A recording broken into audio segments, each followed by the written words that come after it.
Good evening, everyone. Welcome to today's session on financial statement of non-corporate entities. And my name is Soumya Bhatia, and I will be your moderator for today's session. So, first of all, I would like to invite our chairman of SICASA, C. Dhaval Kothari, sir, for their opening remarks. Thank you, Soumya. A respected chairman of CRCC, Ankur Gupta ji in absentia, respected faculties of today, CA Bhanu Devnani and CA Nikhil Singhal, today's moderator Saumya Bhatia, और आज मेरे साथ चतुर branch के chairperson भी इसलिए किया कि आने वैसे ही वर्किंग स्टार्ट हो गई है अकाउंट्स फाइनल होने की। तो इंस्टीट्यूट का जो गाइडेंस नोट इशू हुआ है वो 1 अप्रैल 2024 से एप्लीकेबल हो गया है।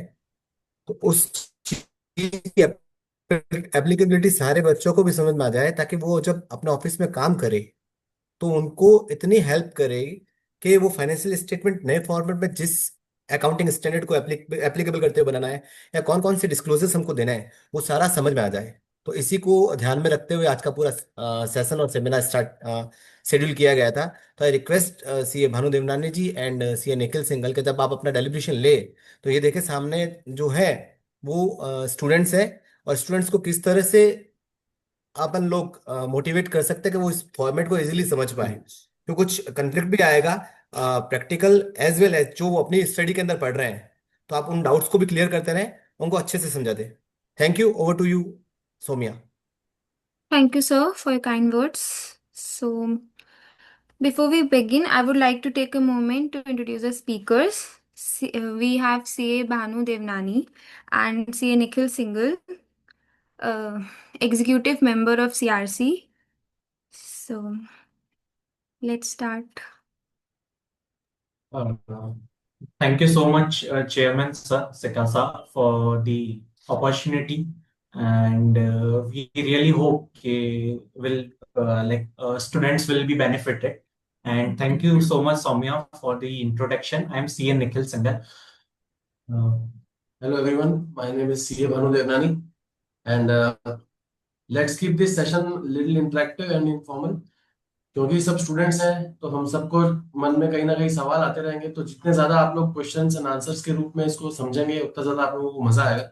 सो आप लोग एक्टिव है कि नहीं है, एक बार सब लोग थम्स अप या हैंड रेस करके एक बार बताएं ताकि हमें लगे कि हाँ जो भी 30-35 जने हैं वो एक्टिव हैं और एक्चुअली सुनना सुनना चाहने के लिए बैठे हैं यहाँ पे। Yes, so we find some energetic people over here. And thank you, Soumya Bhatia, for a brief introduction about us. So let's start about today's topic. Now before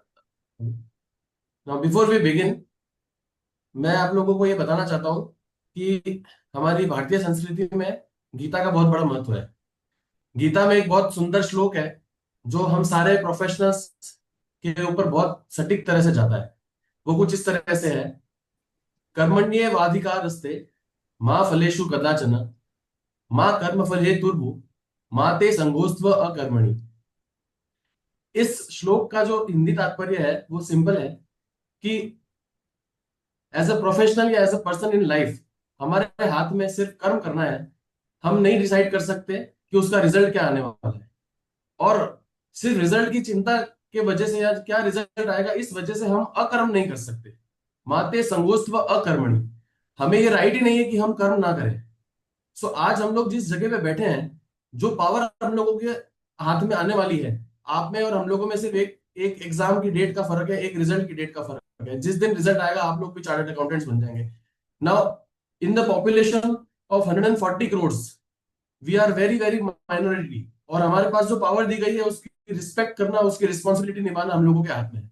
तो किसी भी पॉइंट पे आप लोग ये नहीं सोचें कि ये चीज मैं क्यों सीखूं या ये चीज मेरे अभी क्यों काम आने वाली है। तुम्हारा एक सिग्नेचर किसी की लाइफ को बना सकता है और बिगाड़ भी सकता है।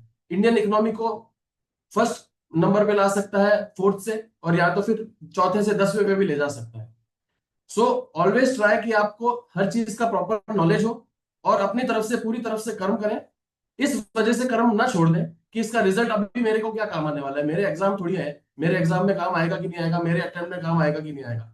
आप जहां आर्टिकलशिप कर रहे हो वहां आपकी रिस्पॉन्सिबिलिटी है।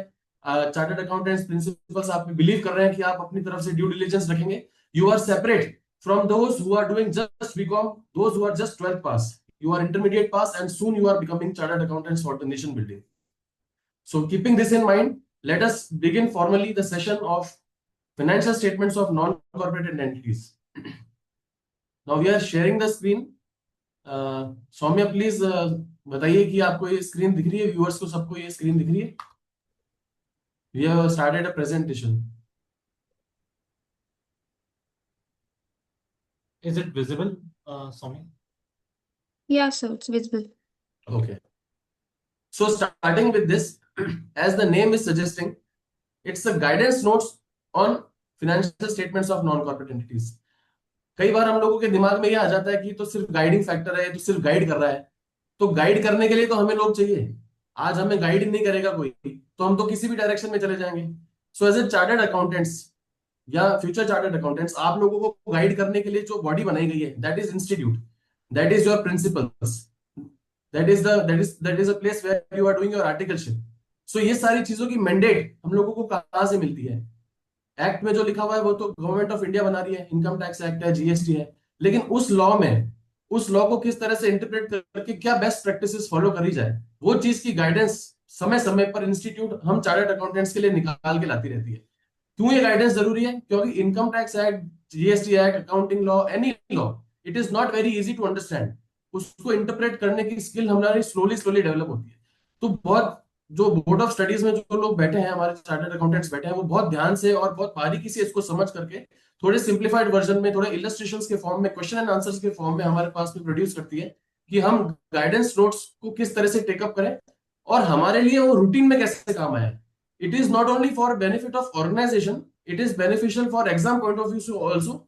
और ये दोनों चीजें हैंड इन हैंड चलेगी, क्योंकि जो चीज आप एग्जाम में करने वाले वही चीज आपको प्रैक्टिकली इंप्लीमेंट करनी है। तो कभी भी ये चीज आपके डिस्क्रिपेंसी नहीं आएगी लाइफ में कि जो मैं पढ़ रहा हूँ वो मेरे काम नहीं आने वाली। जैसे कि 8वीं में हमने साइन कॉस थीटा पढ़ लिया, अब सीए ले ली, तो अब ये क्या काम आने वाला है? ऐसा नहीं है। यहाँ पे एक एक चीज किसी के लिए सिंगल एक चैप्टर की पूरी पूरी प्रैक्टिस है। ट्रांसफर प्राइसिंग एक चैप्टर है, लेकिन उसके ऊपर पूरी पूरी इमेंस प्रैक्टिस है। सो गाइडेंस नोट को फॉलो करना बहुत इंपॉर्टेंट है और एक डायरेक्शन और गाइडिंग फोर्स है। सो स्टार्टिंग विथ कि गाइडेंस नोट्स किस तरह से आते हैं। Accounting standard boards of India एक गाइडेंस नोट्स इशू करती है। शुरू में इन्होंने एक इसी तरह का गाइडेंस नोट्स इशू किया था जून 2022 में, if you can see the cursor, जिसका नाम था financial statements of non corporate entities. Now it was basically a technical guide. So इसको फॉलो करना मैंडेट, यहाँ पे लिखा है कि it is a technical guide on financial statements. So इसको फॉलो करना एज सच, टेक्निकल गाइड को फॉलो करना मैंडेटरी नहीं for the perspective of management कह लो, for the perspective of a CA कह लो। लेकिन कोई भी चीज जब इंस्टीट्यूट को लगती है कि समझाने के बाद भी अगर कोई चीज एनफोर्स नहीं की जा रही है, फॉलो नहीं की जा रही है, और अलग अलग लोग अलग अलग तरह से चल रहे हैं और कोई यूनिफॉर्मिटी नहीं आ रही है, तो उस सिचुएशन में इंस्टीट्यूट एक लेकर के आती है जिसको कहते हैं गाइडेंस नोट्स। ना ऊपर और नीचे में सिर्फ एक फर्क है, यहाँ पे लिखा है फाइनेंशियल स्टेटमेंट्स ऑफ एनसीई और यहाँ पे लिखा है guidance notes on financial statements of NCE. सिर्फ एक शब्द लिख देने से पूरा के पूरा एप्लीकेबिलिटी कह लो या इसका एनफोर्समेंट कह लो, वो चेंज हो गया। सो टेक्निकल गाइड भी चीजें लगभग वही बता रहा है जो गाइडेंस नोट बता रहा है, लेकिन उसकी एनफोर्सिबिलिटी डिटरमाइन करती है गाइडेंस नोट्स। सो जो चीज 2022 में लाई गई थी in the form of technical guide, now that has been replaced with the guidance notes which has been brought in the month of August 2023। सो अब कई लोगों को क्वेश्चन ये आएगा दिमाग में कि टेक्निकल गाइड और गाइडेंस नोट्स दिखने में एक जैसे हैं, सब कुछ सिमिलर है, तो ये एक बेसिक डिफरेंस तो समझ में आ गया मैंडेट वाला, लेकिन इसमें और बेसिक क्या डिफरेंसेस होते हैं, ये कुछ बेसिक्स जानना जरूरी है। This is the foundation not only for what we are studying over here, financial statements of non corporate entities, it is a foundation to implement any guidance note. कौन सा गाइडेंस नोट में follow करना है कि नहीं करना है, कौन सा टेक्निकल गाइड फॉलो करना है कि नहीं करना है, मेरे लिए क्या मैंडेटरी है। क्योंकि जैसे सपोज अगर मैं बोलूं कि आपके लिए मैंडेटरी नहीं है लेकिन रिकमेंडेटरी है, तो आप एक लिबरल व्यू ले लेते हो, लेकिन जैसे ही आपको पता चलता है कि ये तो मेरे लिए मैंडेटरी है, तो तुम्हारे पास कोई ऑप्शन नहीं बचा। सो इसका डिफरेंस समझना बहुत जरूरी है कि क्या है टेक्निकल गाइड और क्या है गाइडेंस नोट, और कब कौन सी चीज कौन से सोर्स से मिलेगी, ताकि मेरे को गूगल या चैट जीपीटी पे रिलाई नहीं करना पड़े। So it's a basic difference that I will show you. I will just run through you quickly because it is self-explanatory in itself. Guidance notes और technical guide क्या होता है कि guidance notes, as I mentioned earlier, it is a authoritative in nature. यानी ये आपको बोलेगा कि ये करना है तो मतलब करना है. आगे मैं बताऊंगा कि कहाँ से ये चीज की मैंडेट आती है. और टेक्निकल गाइड जो है वो इलस्ट्रेटिव और एजुकेशन पर्पस के लिए होती है. सो अगर आप इसको फॉलो करते हो तो आप रीजनेबली सही चल रहे हो. लेकिन गाइडेंस नोट्स आने के बाद में अगर टेक्निकल गाइड और गाइडेंस नोट दोनों है तो again what will prevail? The guidance note. Applicability है कि किसको किसको फॉलो करना है. Now guidance note, as I already mentioned, it is expected to be followed by members of chartered accountant, all the chartered accountants. ये हमसे expected है कि आप फॉलो करो ही करो. अब हमको हमारे माता पिता बोलेंगे कि हमें तुमसे उम्मीद है कि तुम ये करो, और एक अड़ोसी पड़ोसी आकर के बोले कि हमें तुमसे ये उम्मीद है तो करो, तो तुम किसकी बात मानोगे? माता पिता की बात मानोगे ना. और अड़ोसी पड़ोसी ने कोई बात बोल दी तो शायद मानो शायद ना मानो. तुम्हारे को लगेगी तो मानोगे, तुम्हारे को नहीं लगेगी तो नहीं मानोगे. So similarly institute is our parent which we have to follow.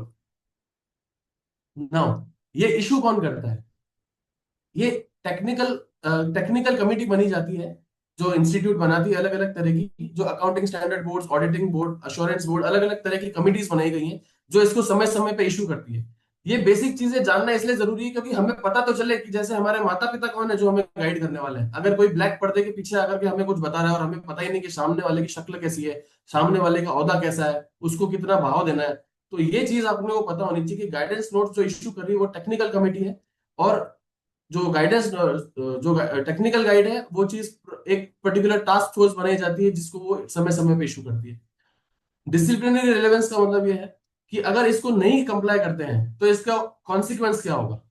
तो अगर इसको कंप्लाई नहीं करते हैं तो गाइडेंस नोट को नहीं कंप्लाई करने पे आपके अगेंस्ट में एक्शन लिया जा सकता है, डिसिप्लिनरी एक्शन हो सकता है. प्रोफेशनल एथिक्स में आपके अगेंस्ट में कोई भी केस लगाया जा सकता है, उसके एक्शंस और कॉन्सिक्वेंसेस आपको फेस करने पड़ सकते हैं.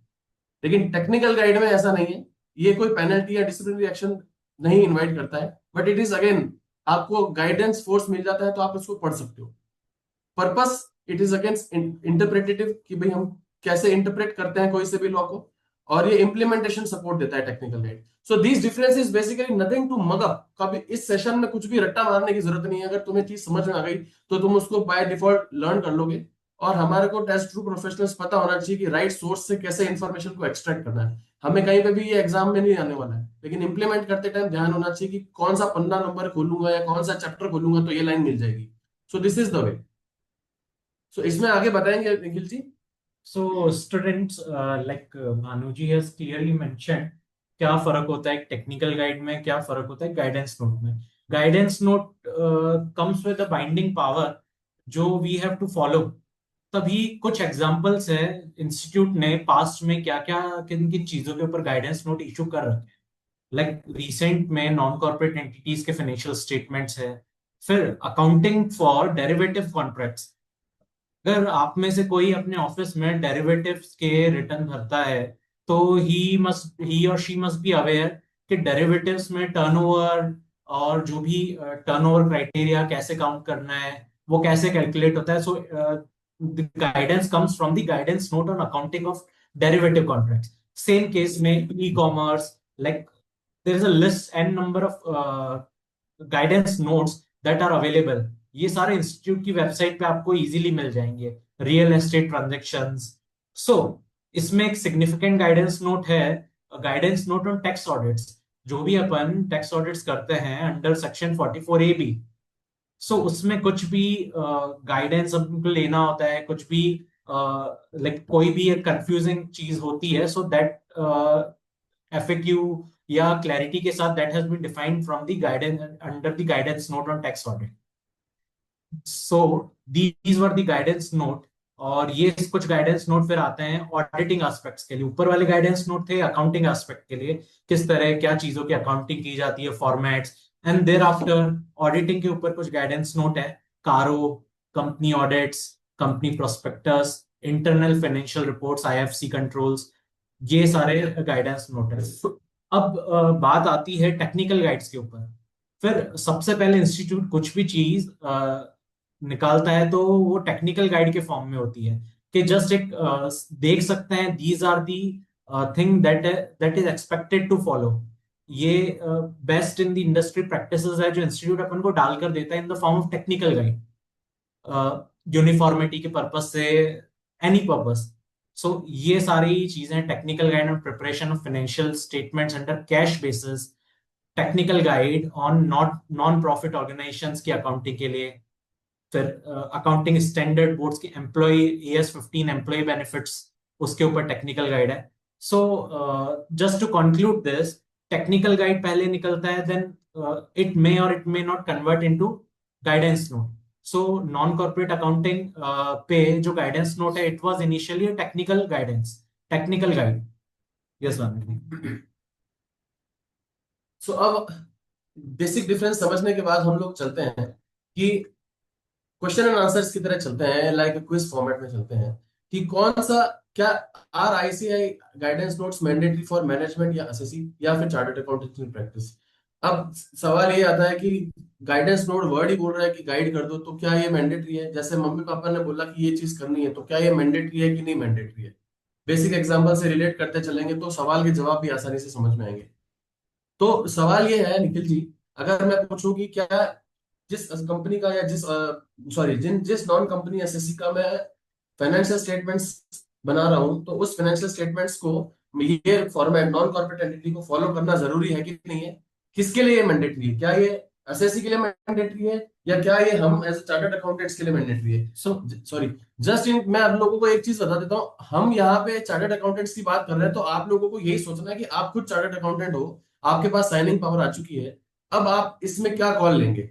सो अब हम इस पे क्वेश्चंस में बढ़ते हैं कि क्लाइंट के लिए मैंडेटरी है या हमारे लिए मैंडेटरी है। So, in this turn of event, I will rather ask the students कि क्या वो क्या सोचते हैं, ये मैंडेटरी किसके लिए, मैनेजमेंट के लिए, एसएससी के लिए? Because as we all know, we are acquaint with the concept कि फाइनेंशियल स्टेटमेंट्स प्रिपरेशन की रेस्पॉन्सिबिलिटी किसके ऊपर है। तो इन कनेक्शन टू दैट, अगर कुछ कोई आंसर देना चाहे, चैट बॉक्स में लिख सकते हैं, अनम्यूट करके बोल सकते हैं। सीए के लिए सौरभ बोल रहे हैं सीए के लिए मैंडेटरी है, mandatory for professional accountant. Aakash Kumar, mandatory for professional accountant. But Okay. मेरा क्वेश्चन होगा इस पे सब स्टूडेंट्स के लिए, आप you guys are pretty much towards के सीए के लिए mandatory, but responsibility of financial statements prepare करने की मैनेजमेंट के ऊपर आती है। So Atul has said management, काफी और लोग भी बोल रहे हैं मैनेजमेंट के ऊपर है। ठीक है, तो इस पे what do you think Bhanu ji, what should be the right answer actual में? व्हाट डज टेक्निकल गाइड किस पे मैंडेट होता है, किस पे नहीं होता? Can you please clarify? आप लोग भले ही जवाब ना भी दें, पर आपके मन में सवाल और जवाब दोनों चलने चाहिए और कोई भी जजमेंट नहीं होगी कि सही है कि गलत है। सो इसमें मेरा ये बात है कि फाइनेंशियल स्टेटमेंट्स प्रिपेयर करने की जो जिम्मेवारी होती है, हम लोग स्मॉल ऑफिसेस में अगर देखते हैं तो खुद लेकर के एक्सेल बैलेंस शीट P&L लेके बैठ जाते हैं, लेकिन true responsibility of preparing of balance sheets in financial statements is that of management. I cannot be the maker and checker of the same thing. As an auditor, how will I just make the financial statements and also audit the same? फिर तो वही बात हो गई कि चोर कोई, मतलब चौकीदार कोई ताले और चाबी दोनों की दे दो, फिर रखवाली कैसे होगी? So preparation of financial statements क्योंकि रिस्पॉन्सिबिलिटी ऑफ मैनेजमेंट की है, तो ये गाइडेंस नोट्स इंस्टीट्यूट हमें बोलता है। मेरे माता पिता ICAI है, मैनेजमेंट का माता पिता ICAI है क्या? स्टूडेंट्स आप बताएं, मैनेजमेंट का माता पिता कौन है? सीए इंस्टीट्यूट तो नहीं है। तो इसका मतलब ये है कि फाइनेंशियल स्टेटमेंट्स बनाने की जिम्मेवारी चूंकि मैनेजमेंट की है, तो वो गाइडेंस नोट क्यों फॉलो करे? वो अपनी मर्जी है जैसे बनाए। So these guidance notes are not mandatory on management to follow, it is mandatory on chartered accountants to follow, because हमारे माता पिता ने बोला है कि आपको फाइनेंशियल स्टेटमेंट्स इस फॉर्मेट में बनाने हैं, और हमारे को ये मैंडेट मिलती है code of ethics. Code of ethics में अगर मेरे को लिखा गया है कि अगर मैं गाइडेंस नोट्स का फॉलो नहीं कर रहा हूँ, तो मैं शेड्यूल, एक आगे नंबर आएगा शेड्यूल 9 में एक्स पर्टिकुलर क्लॉज में जाकर के मैं वायलेशन कर देता हूँ, तो कभी कोई डिसिप्लिनरी एक्शन हुआ तो मेरे पे गाइडेंस नोट ना फॉलो करने की वजह से प्रोफेशनल एथिक्स में मेरे पे डिसिप्लिनरी एक्शन हो सकता है। Correct. So as rightly highlighted, जहां पे भी चार्टर्ड अकाउंटेंट एश्योरेंस सर्विसेज दे रहा है, एश्योरेंस सर्विसेज का पार्ट है फाइनेंशियल स्टेटमेंट्स पे कमेंट करना, वहां पे इंस्टीट्यूट मैंडेट करता है कि नॉन कॉर्पोरेट एंटिटीज के लिए जो फॉर्मेट गाइडेंस नोट के द्वारा लाया गया है वो mandatory follow.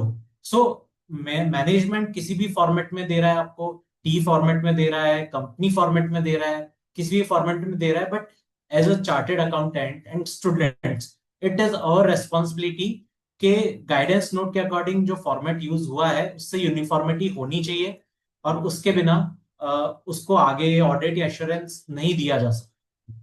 This should be clearly understood. तो ये बात जो हमने कही यहाँ सब्सटेंशिएट होती है कि four auditors in chartered accountancy practice it is mandatory and for management it is not mandatory. Again, this is written that you can understand again. Now, our next question to Nikhil ji and all the students over here is that again just answer दीजिएगा chat box में।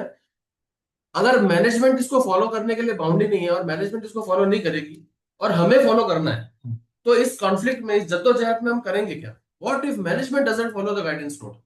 आप लोग सोचें और जवाब दें chat box में इन 5 seconds. So the question is, management अगर नहीं फॉलो कर रहा है और हमको कमेंट करने के लिए बोला जाता है, उन्होंने किसी भी फॉर्मेट में दे दिया, तो what are the remedies available to chartered accountants और ऑफिस ऑफ चार्टेड अकाउंटेंट? तो कुछ लोगों का है, it can not be expected from the management to follow the guidance notes, which is right. Since CAs are expected to approve the financial statement, it is mandatory for CA. So our question is this only कि management financial statements हमें बना करके नहीं दे रहा है proper format में, और हमने आपको बताया कि हमारी एज अ सीए रिस्पांसिबिलिटी नहीं है फाइनेंशियल स्टेटमेंट्स बनाने की, तो अब हम क्या करें? एक जना तो बोल रहे हैं ऑडिट छोड़ देंगे, हम उनको गाइड करेंगे, हम क्वालिफाई करेंगे। वेरी राइटली सेड, आप लोग बिल्कुल सही अप्रोच पे चल रहे हैं। नेक्स्ट आप इसमें बताएं। सो if management doesn't follow the guidance note, then what we should do? So it is expected management इस तरह की चीजें कर सकता है, क्योंकि not everyone will be equipped कि इस फॉर्मेट में इंफॉर्मेशन एक्सट्रैक्ट हो, बहुत ग्रेन्युलर लेवल पे information is asked in this guidance note. तो हम उस चीज को कोशिश करेंगे एज अ सीए और as a office of CA will try to replicate it in the format provided by the ICI.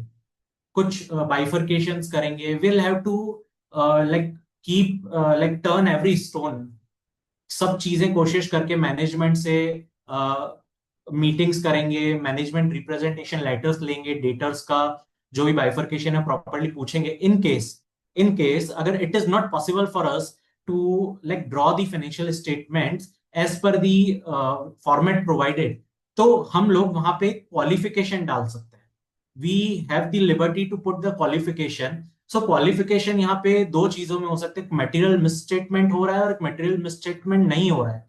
सो भानु जी, आप थोड़ा सा मुझे क्वालिफिकेशन क्या हो सकता है मटेरियल मिसस्टेटमेंट के केस में? मटेरियल मिसस्टेटमेंट नहीं है, बट एक डिस्क्रिप्शन पर्पसेस से थोड़ा सा अपन लाइक सेट असाइड हो रहे हैं, तो केस में क्या आपको लगता है, क्या क्वालिफिकेशन डाल सकता है?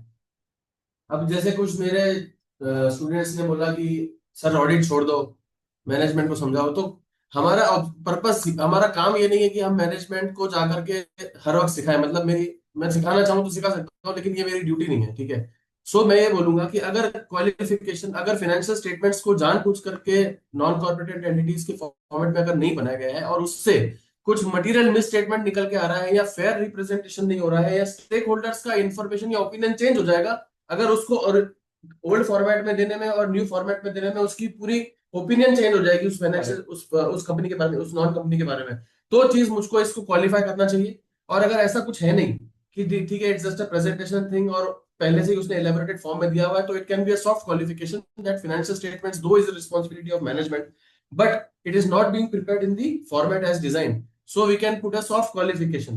So that it is not a good approach to just leave the audit just because financial statements को strictly follow नहीं किया गया। Again, it's the first year, but again कुछ ना कुछ situations को manage करते हुए हम लोगों को audit भी लेनी है, qualification भी देना है, management को भी बताना है, और accordingly assignment को complete करना है। एक एक क्लाइंट बहुत इंपॉर्टेंट होता है, उसको छोड़ना नहीं है, हमें उसको एजुकेट भी करना है। It is a moral duty, if not mandatory, it is a moral duty कि हम उसको एजुकेट करें ताकि हम एक बेटर इंडिया क्रिएट कर सके। उससे पूछें प्रॉब्लम क्या है आपको बनाने में, कॉस्ट लगेगा, अकाउंटेंट इक्विप होगा, लेकिन ये चीज लॉन्गर रन में गवर्नमेंट बेनिफिट्स के लिए भी बेटर रहेंगी। So my opinion would be that accordingly we can do a soft qualification and we should continue with the audits. So I might request you further to provide explanation के what can be a soft qualification. तो आप थोड़ा सा एक बार students को अगर enlighten करना चाहेंगे क्वालिफिकेशन। Soft qualification के regarding at the end there is a can we just scroll down? We will just show you a soft qualification how that things can be taken up.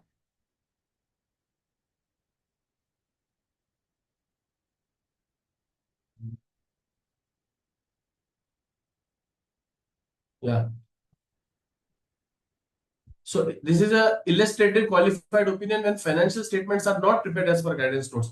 कि नहीं बना दी है तो अब क्या करो, ऑडिट करनी है, ऑडिट करना नहीं कर सकते, और आज ये लो आया है, कल कल को उठ के बोले कि ऑडिट तो आप ही को करनी, तो मैं उसको छोड़ूंगा नहीं. Now I just have to mention the basis कि भाई किस बेसिस पे मैं उसका क्वालिफिकेशन कर रहा हूँ, and what is my opinion, what is the qualified opinion that I am making.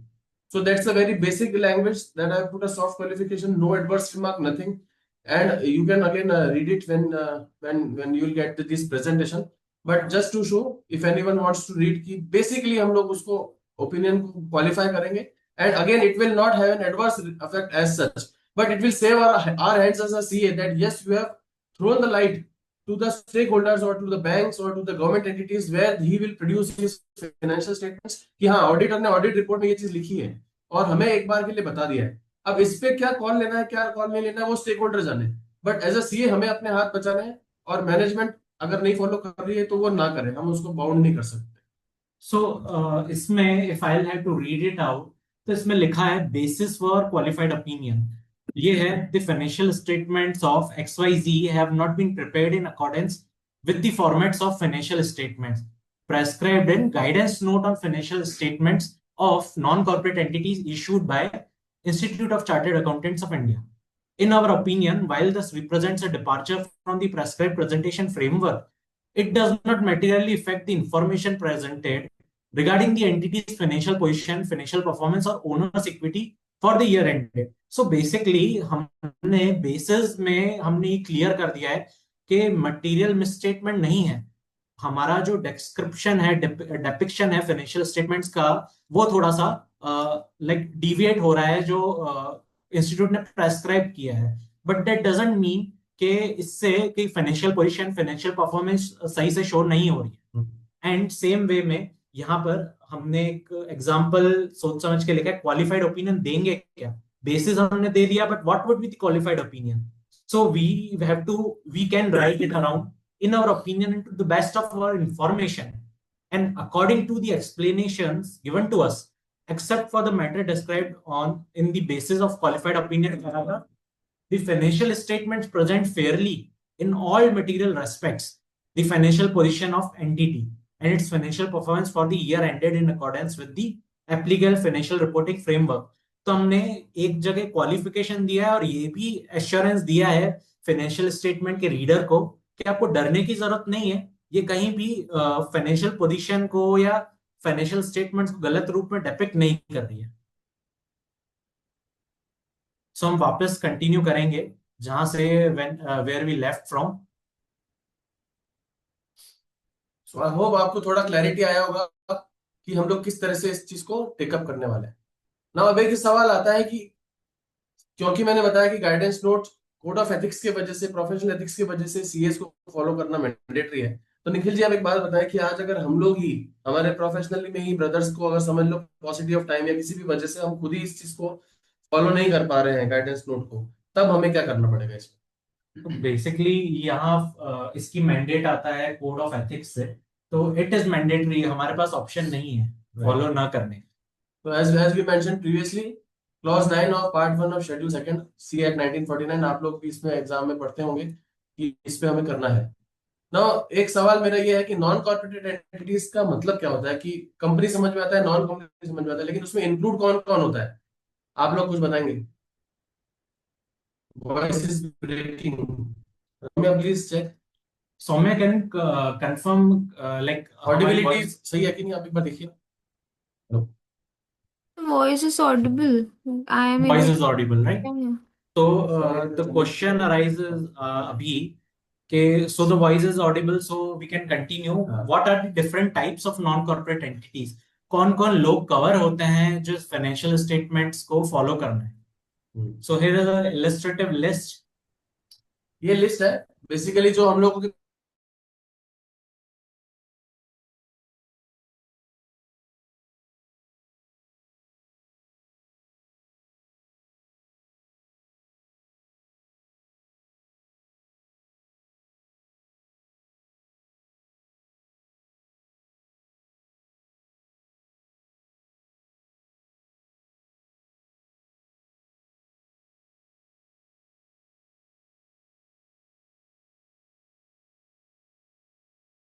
Available है, एंड महाराष्ट्र ट्रस्ट एक्ट वो बताता है कि हमको किस अकॉर्डिंग फाइनेंशियल स्टेटमेंट्स प्रिपेयर करने ट्रस्ट के. So when there is a specific act जहां पे डिफाइन किया गया है फॉर्मेट, तो वो फॉलो होगा. अगर स्पेसिफिक एक्ट में कहीं डिफाइन नहीं किया गया है, तब जाकर अपन को टेक्निकल ये guidance note on non corporate entities लागू होगा. राइट, समझ में आ रहा होगा आप लोगों को. प्लीज अगर कहीं पे भी लगे कि फास्ट जा रहा है, let us know. Okay, so now अब ये क्वेश्चन आता है कि ये फाइनेंशियल स्टेटमेंट्स या जो नॉन कॉर्पोरेट एंटिटी है, इसका गाइडेंस नोट आ तो गया है, लेकिन ये लागू कब से करना है? क्योंकि कई लोग बोल रहे हैं 2022 में टेक्निकल गाइड आ गया था, तो तब से क्यों नहीं लागू किया? अब गाइडेंस नोट आया है 2023 से, तो आज से क्यों लागू कर रहे हो? सो इसमें इसकी स्पेसिफिक डेट मेंशन की गई है, जो क्लियरली बताती है कि financial statements covering for periods beginning on or after 1 April 2024 and the technical guide on financial statements of NCE stands suspended by this guidance note. Sorry, superseded by this guidance note, यानी ये चीज इसको supersede कर रही है technical guide को. Again मैंने बोला, अगर कोई टेक्निकल गाइड के बाद कोई गाइडेंस नोट आया है, तो पड़ोसी ने कुछ बोला और उसके बाद माता पिता ने कुछ बोला, तो माता पिता की बात सर्वोपरि हो जाती है. सिमिलरली टेक्निकल गाइड ने कुछ बोला और उसके बाद गाइडेंस नोट कुछ बोल रहा है सेम बात पे, तो गाइडेंस नोट की बात सर्वोपरि हो जाएगी. सो निखिल जी, 1 अप्रैल 2024 से ये लागू हो जाता है, तो मेरा आपसे एक सवाल है, अगर मैं फाइनेंशियल स्टेटमेंट्स फाइनेंशियल ईयर 23-24 के आज ऑडिट कर रहा हूं, आज समझ लो 5-6 जून है, 6 जून 25 है, तो क्या मेरे लिए गाइडेंस नोट फॉलो करना जरूरी है? आप स्टूडेंट्स भी 5 सेकंड का एक थॉट देकर के जवाब दे चैट बॉक्स में कि मैं 23-24 फाइनेंशियल ईयर की ऑडिट कर रहा हूं, लेकिन मैं आज साइन कर रहा हूं, आज आ चुकी है फाइनेंशियल ईयर 24-25 खत्म हो चुका है, और जून में मैं बैठा हूं, जून 25 में. तो आपको क्या लगता है? Have you got any answers? There's a huge lag in voice. Soumya, please check. Akash Kumar को दिक्कत आ रही है. There's a huge lag in voice. Others को कोई दिक्कत नहीं आ रही शायद. सो किसी ने आंसर दिया है फाइनेंशियल स्टेटमेंट्स 24-25.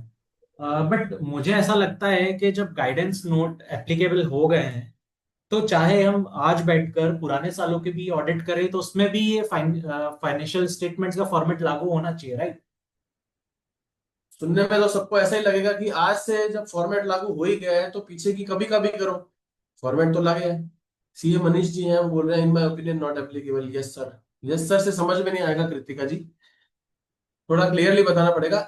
मैं इसमें थोड़ा काफी सोच चुकी होंगी, मैं इसमें बताता हूँ कि अगर ये चीज बोल रही है, ये लाइन बोल रही है कि financial statements covering periods beginning from 1 अप्रैल 24, तो पीरियड तो 23-24 का, तो पीरियड 1 अप्रैल 23 से शुरू हो गया, तो मैं पीरियड बिगिनिंग 1 अप्रैल 24 के बाद वाला ही करूंगा ना. मैं आज से 5 साल पुरानी ऑडिट अगर मैं किसी वजह से वापस करवा रहा हूँ, क्योंकि ऑडिट क्या होता है कि सिर्फ एक वजह से नहीं होती है, कई कई बार स्पेशल ऑडिट होती है, कई कई बार डिपार्टमेंट हमें बोलती है कि आप वापस से ऑडिट करवा के लाओ, हमको कुछ और चीजें देखनी है, तो हम लोग बार बार पीछे वाले फाइनेंशियल स्टेटमेंट्स को आज के फॉर्मेट से नहीं कर सकते. एंड मोर ओवर, ये गाइडेंस नोट जब आया ही बाद में है, तो उस पीरियड में जब आया ही नहीं था, तो मैं लॉ कौन सा लगाऊंगा पीछे जाके? तो इस लॉ को प्रिवेल अप्लाई नहीं कर पाऊंगा जो आज आया है. तो जिसका जन्म अब हुआ है, तो उसको पीछे जाकर के मैं नहीं लगा सकता. मुझे ये फाइनेंशियल स्टेटमेंट्स 23-24 के मैं पुराने फॉर्मेट में ही बनाऊंगा, और 24-25 एंड ऑनवर्ड्स जो भी फाइनेंशियल स्टेटमेंट्स प्रिपेयर होंगे, उसका मैं न्यू फॉर्मेट के हिसाब से बनाऊंगा. सो इट इज प्रीटी क्लियर कि जो फाइनेंशियल स्टेटमेंट्स 1 अप्रैल 2024 से प्रिपेयर हो रहे हैं और उस पे एश्योरेंस सर्विसेज दी जा रही है, वहां इस गाइडेंस नोट की एप्लीकेबिलिटी फॉल करेगी. अब आप लोग बहुत बेसिक सा सवाल बताइए, लगभग सब लोग सीए फाइनल में होंगे, कि फाइनेंशियल स्टेटमेंट्स में होता क्या क्या है? In 3 seconds, in 3 seconds what is financial? Yes Mohit ji, आपको पीडीएफ मिल जाएगी. In 3 seconds what are financial statements? What are the parts of financial statement? What comprises financial statement? Can you quickly get some answers? Trading P&L balance sheet. So काफी लोगों को answer आ रहे हैं. Trading P&L balance sheet P&L notes to accounts and cash flow. जैसे कि हमने बताया कि फाइनेंशियल स्टेटमेंट्स बनाने की रिस्पॉन्सिबिलिटी मैनेजमेंट की है, तो मैनेजमेंट के एंगल से सोचो, आज अगर कोई कंपनी आपको बोलती कि मेरी, नॉन कंपनी बोलती मेरी ऑडिट कर दो, तो वो आपको क्या क्या देगी? तो वो आपको ये देगी. मतलब नॉन कॉर्पोरेट एंटिटी पे फोकस करते हुए मैं बताता हूँ. So balance sheet, statement of profit and loss, cash flow statement and notes to accounts. कई बार ये बहुत एक गलत धारणा हम लोग समझ लेते हैं, पाल लेते हैं कि notes to accounts integral part नहीं होते फाइनेंशियल स्टेटमेंट्स का. But notes to accounts are very important. Management इसमें नोट्स टू अकाउंट्स का यूज करता है बैलेंस शीट और प्रॉफिट एंड लॉस के कुछ एस्पेक्ट्स, कुछ पॉइंटर्स को एक्सप्लेन करने के लिए। ऑल्दो फेस पे जो भी नंबर दिख रहे हैं उसके पीछे क्या डिटेलिंग है वो अवेलेबल है, कुछ डिविएशन है कुछ डिविएशन नहीं है पिछले साल की पॉलिसी से, वो सारा नोट्स टू अकाउंट्स में होता है। तो जनरली फाइनेंशियल स्टेटमेंट्स को कंसिडर करते हुए हम लोग नोट्स टू अकाउंट्स को एक्सक्लूड कर देते हैं, but it should be kept in mind ये चारों चीजें इंटीग्रल पार्ट है फाइनेंशियल स्टेटमेंट्स का। ये दोस्तों इसी तरह से है कि आज आपके पास में कोई नया मोबाइल या कोई नया गैजेट आ गया है, उसमें आपको ये तो बता दिया है कि कैसे, मतलब कि ए पार्ट को बी पार्ट से कैसे कनेक्ट करना है, लेकिन उसके साथ में गाइडेंस नहीं दी कि भाई इस चीज का क्या रेलेवेंस है, कौन सी चीज का क्या मतलब है। तो notes to accounts integral part इसलिए ज्यादा जरूरी है कि अंदर इसका इन्फ्रेंस क्या निकाले, हम कुछ चीजें जो हमारे को बहुत ध्यान से देखनी है उसका इन्फ्रेंस क्या निकाले। सारे स्टूडेंट्स का मोस्टली फोकस ये रहता है कि मैं P&L बना दूं और मेरी बैलेंस शीट मिल जाए और मेरा खत्म हो जाए काम, मेरे फिगर्स टू फिगर्स मिल जाए। लेकिन नोट्स टू अकाउंट्स एक इतना इंपॉर्टेंट टूल है जिसके वजह से एक नॉन प्रोफेशनल बैकग्राउंड वाला आदमी उस फाइनेंशियल फिगर्स के साथ साथ में बेसिक बैकग्राउंड समझ पाता है, सिंपल लैंग्वेज में समझ पाता है। तो नोट्स टू अकाउंट को बिल्कुल इंपॉर्टेंट समझे। It is not a very thing which should be मतलब इग्नोर्ड। सो इसके बाद यहाँ तक हमको सबको क्लियर हो चुका है, सारे स्टूडेंट्स को भी आई रियली होप क्लियर हो चुका होगा कि किस किस पे एप्लीकेबिलिटी फॉल कर रही है, क्यों फॉल कर रही है, और उस एप्लीकेबिलिटी के कारण क्या क्या चीजें हो रही है। इसमें एक क्वेश्चन मैं बोलना चाहूंगा आपको, क्या गाइडेंस नोट पूछना चाहूंगा, क्या गाइडेंस नोट सिर्फ ऑडिटेड एसएससीज पे एप्लीकेबल है? क्या गाइडेंस नोट में और कोई applicability in like format of financial statement सिर्फ ऑडिट के केस में हम लोग इस फॉर्मेट में ड्रॉ करेंगे या कोई भी केस में ड्रॉ कर सकते हैं? आप लोग ये सोचें कि जब हम लोग बोल रहे हैं कि गाइडेंस नोट एप्लीकेबल, तो पूरा दिमाग में ये एक ही सिंपल चीज सोचना कि फाइनेंशियल स्टेटमेंट्स का जो नया फॉर्मेट है, नया फॉर्मेट किस पे एप्लीकेबल है किस पे नहीं है। तो निखिल जी ने क्वेश्चन पूछा कि क्या सिर्फ ऑडिटेड एसएससीज के ऊपर ही एप्लीकेबल है। सो मेरा इसमें आपको ये जवाब है, और आप लोग भी इसका मन में आंसर सोचें कि फाइनेंशियल स्टेटमेंट्स ऑडिटेड एसएससी के ऊपर अकेले के ऊपर एप्लीकेबल नहीं है। हर वो चीज जिसपे ऑडिटर फिर अपना ठप्पा मार रहा है, अपने अटेस्ट फंक्शंस कर रहा है, Correct. और वो फाइनेंशियल स्टेटमेंट्स उस सर्टिफिकेशन में आ रहे हैं, तो उसको अपने न्यू फॉर्मेट इसके ऊपर मैंडेटरी हो जाएगा। जैसे कि बैंक में जब हम लोग अपनी फाइल लगाते हैं, तो मैं शायद ऑडिट में नहीं हूँ, लेकिन मैं सीए साहब के पास गया कि सर हमारी फाइनेंशियल स्टेटमेंट्स है ये, हम ऑडिट में नहीं है, लेकिन इसको सीए सर्टिफाई कर दो। भले ही ऑडिट नहीं करिए लेकिन सीए सर्टिफाई कर दो। अब चूंकि मैं फाइनेंशियल स्टेटमेंट्स को सर्टिफाई कर रहा हूँ जिसमें P&L, balance sheet, notes to account, cash flow statement ये सब आ सकते हैं, वन और एनी अदर थिंग, वन और मोर थिंग्स आ सकते हैं। तो एज एन ऑडिटर मुझको इंश्योर करना है कि वो सर्टिफिकेशंस जो हो वो पर्टिकुलर इस गाइडेंस नोट के फॉर्मेट के अनुरूप ही हो। लाइक बहुत ही अच्छे तरीके से भानु जी ने इस चीज को क्लियर किया है। और जैसा कि we had also highlighted this earlier कि गाइडेंस नोट की एप्लीकेबिलिटी अटेस्टेशन अश्योरेंस फंक्शन पे है। सो ये चीज पे ध्यान देना चाहिए कि अश्योरेंस और अटेस्टेशन फंक्शन सिर्फ ऑडिट में एप्लीकेबल नहीं होते। जहां पे भी हम लोग सर्टिफाई कर रहे हैं, सीए सर्टिफाई कर रहे हैं, वहां हर हर उस जगह पे format of financial statements we have to ensure कि गाइडेंस नोट द्वारा प्रोवाइडेड फॉर्मेट्स ही हो। सो अपने ऑफिस में काम करते हुए सब स्टूडेंट्स सबको एक चीज बहुत ध्यान रखनी चाहिए कि टी फॉर्मेट से हमको आगे बढ़ना चाहिए। सो एक बहुत ही लाइक इंटरेस्टिंग फैक्ट है कि जब हमारे पास फाइनेंशियल स्टेटमेंट्स हुआ करते थे, वो बहुत टाइम से फॉलो हो रहे थे, तो क्या जरूरत पड़ गई एक नया फॉर्मेट लाने की। So the thing was, institute का इसके पीछे एक थॉट प्रोसेस था कि there should be uniformity in the financial statements. कोई प्रिपेयर कर रहा है जिसमें बैलेंस शीट में कुछ लाइन आइटम्स है, कुछ लाइन आइटम्स नहीं है, टी फॉर्मेट में दे रहे हैं, कोई टी फॉर्मेट, कोई वर्टिकल फॉर्मेट में दे रहे हैं, चाहे शेड्यूल 3 की एप्लीकेबिलिटी उन पे फॉल नहीं करती है फिर भी। सो बहुत डिफरेंट तरीके के फाइनेंशियल स्टेटमेंट्स होते थे, लाइक ट्रस्ट के केस में अलग है। सो बहुत एक मिस यूनिफॉर्मिटी थी, कहीं यूनिफॉर्मिटी थी, जो फाइनेंशियल स्टेटमेंट्स का रीडर होता था उसको बहुत प्रॉब्लम होती थी। सो इंस्टीट्यूट का वो थॉट प्रोसेस था कि यूनिफॉर्मिटी लानी चाहिए। सो यहाँ पर एप्लीकेबिलिटी इस चीज पे आई है। तो मेरे दोस्तों आप लोगों से एक सवाल ये है कि आपने ये बता दिया कि भाई हमें जहाँ पे भी अटेस्ट फंक्शंस करने हैं वहां पे हम लोगों को ध्यान रखना है कि ये ना गाइडेंस नोट्स फॉलो किया जाए। तो क्या ये हर तरह के सर्टिफिकेट के ऊपर एप्लीकेबल है? जैसे कि मैं कुछ सवाल पूछना चाहूंगा ऑडियंस से भी, आप जस्ट मन में सोचें क्योंकि टाइम पॉजिटिव रह सकती है। हाँ, क्या टर्नओवर सर्टिफिकेट के ऊपर भी हम लोगों को ध्यान रखना है कि भाई फाइनेंशियल स्टेटमेंट्स बने हैं कि नहीं बने हैं? क्या नेटवर्थ सर्टिफिकेट की केस में भी ध्यान रखना है? ये 4-5 इलस्ट्रेशन है। आपको क्या लगता है कि यहाँ पे भी तो मैं एज ए सर्टिफिकेशन दे रहा हूँ, मेरा सील लग रहा है, मेरा यूडिन जनरेट हो रहा है, तो इन सर्टिफिकेट्स में भी क्या मुझको अपने ध्यान रखना है कि financial statements of non corporate entities वाला गाइडेंस नोट फुलफिल हो रहा है कि नहीं हो रहा है?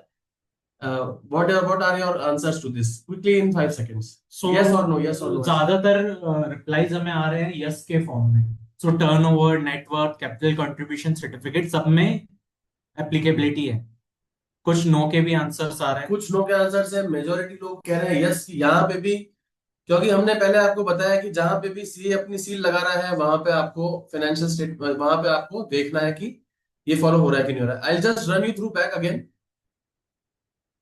Guidance note is not limited to statutory, it is relevant, should be followed in all attest functions। आगे पढ़ा नहीं आप लोगों ने या समय नहीं दिया हमने। Involving preparation, presentation और reporting of financial statements of non-corporate entity। अब मुझे एक बात बताओ कि टर्नओवर सर्टिफिकेट देने में क्या आप कहीं पे भी अपना P&L बैलेंस शीट दोगे?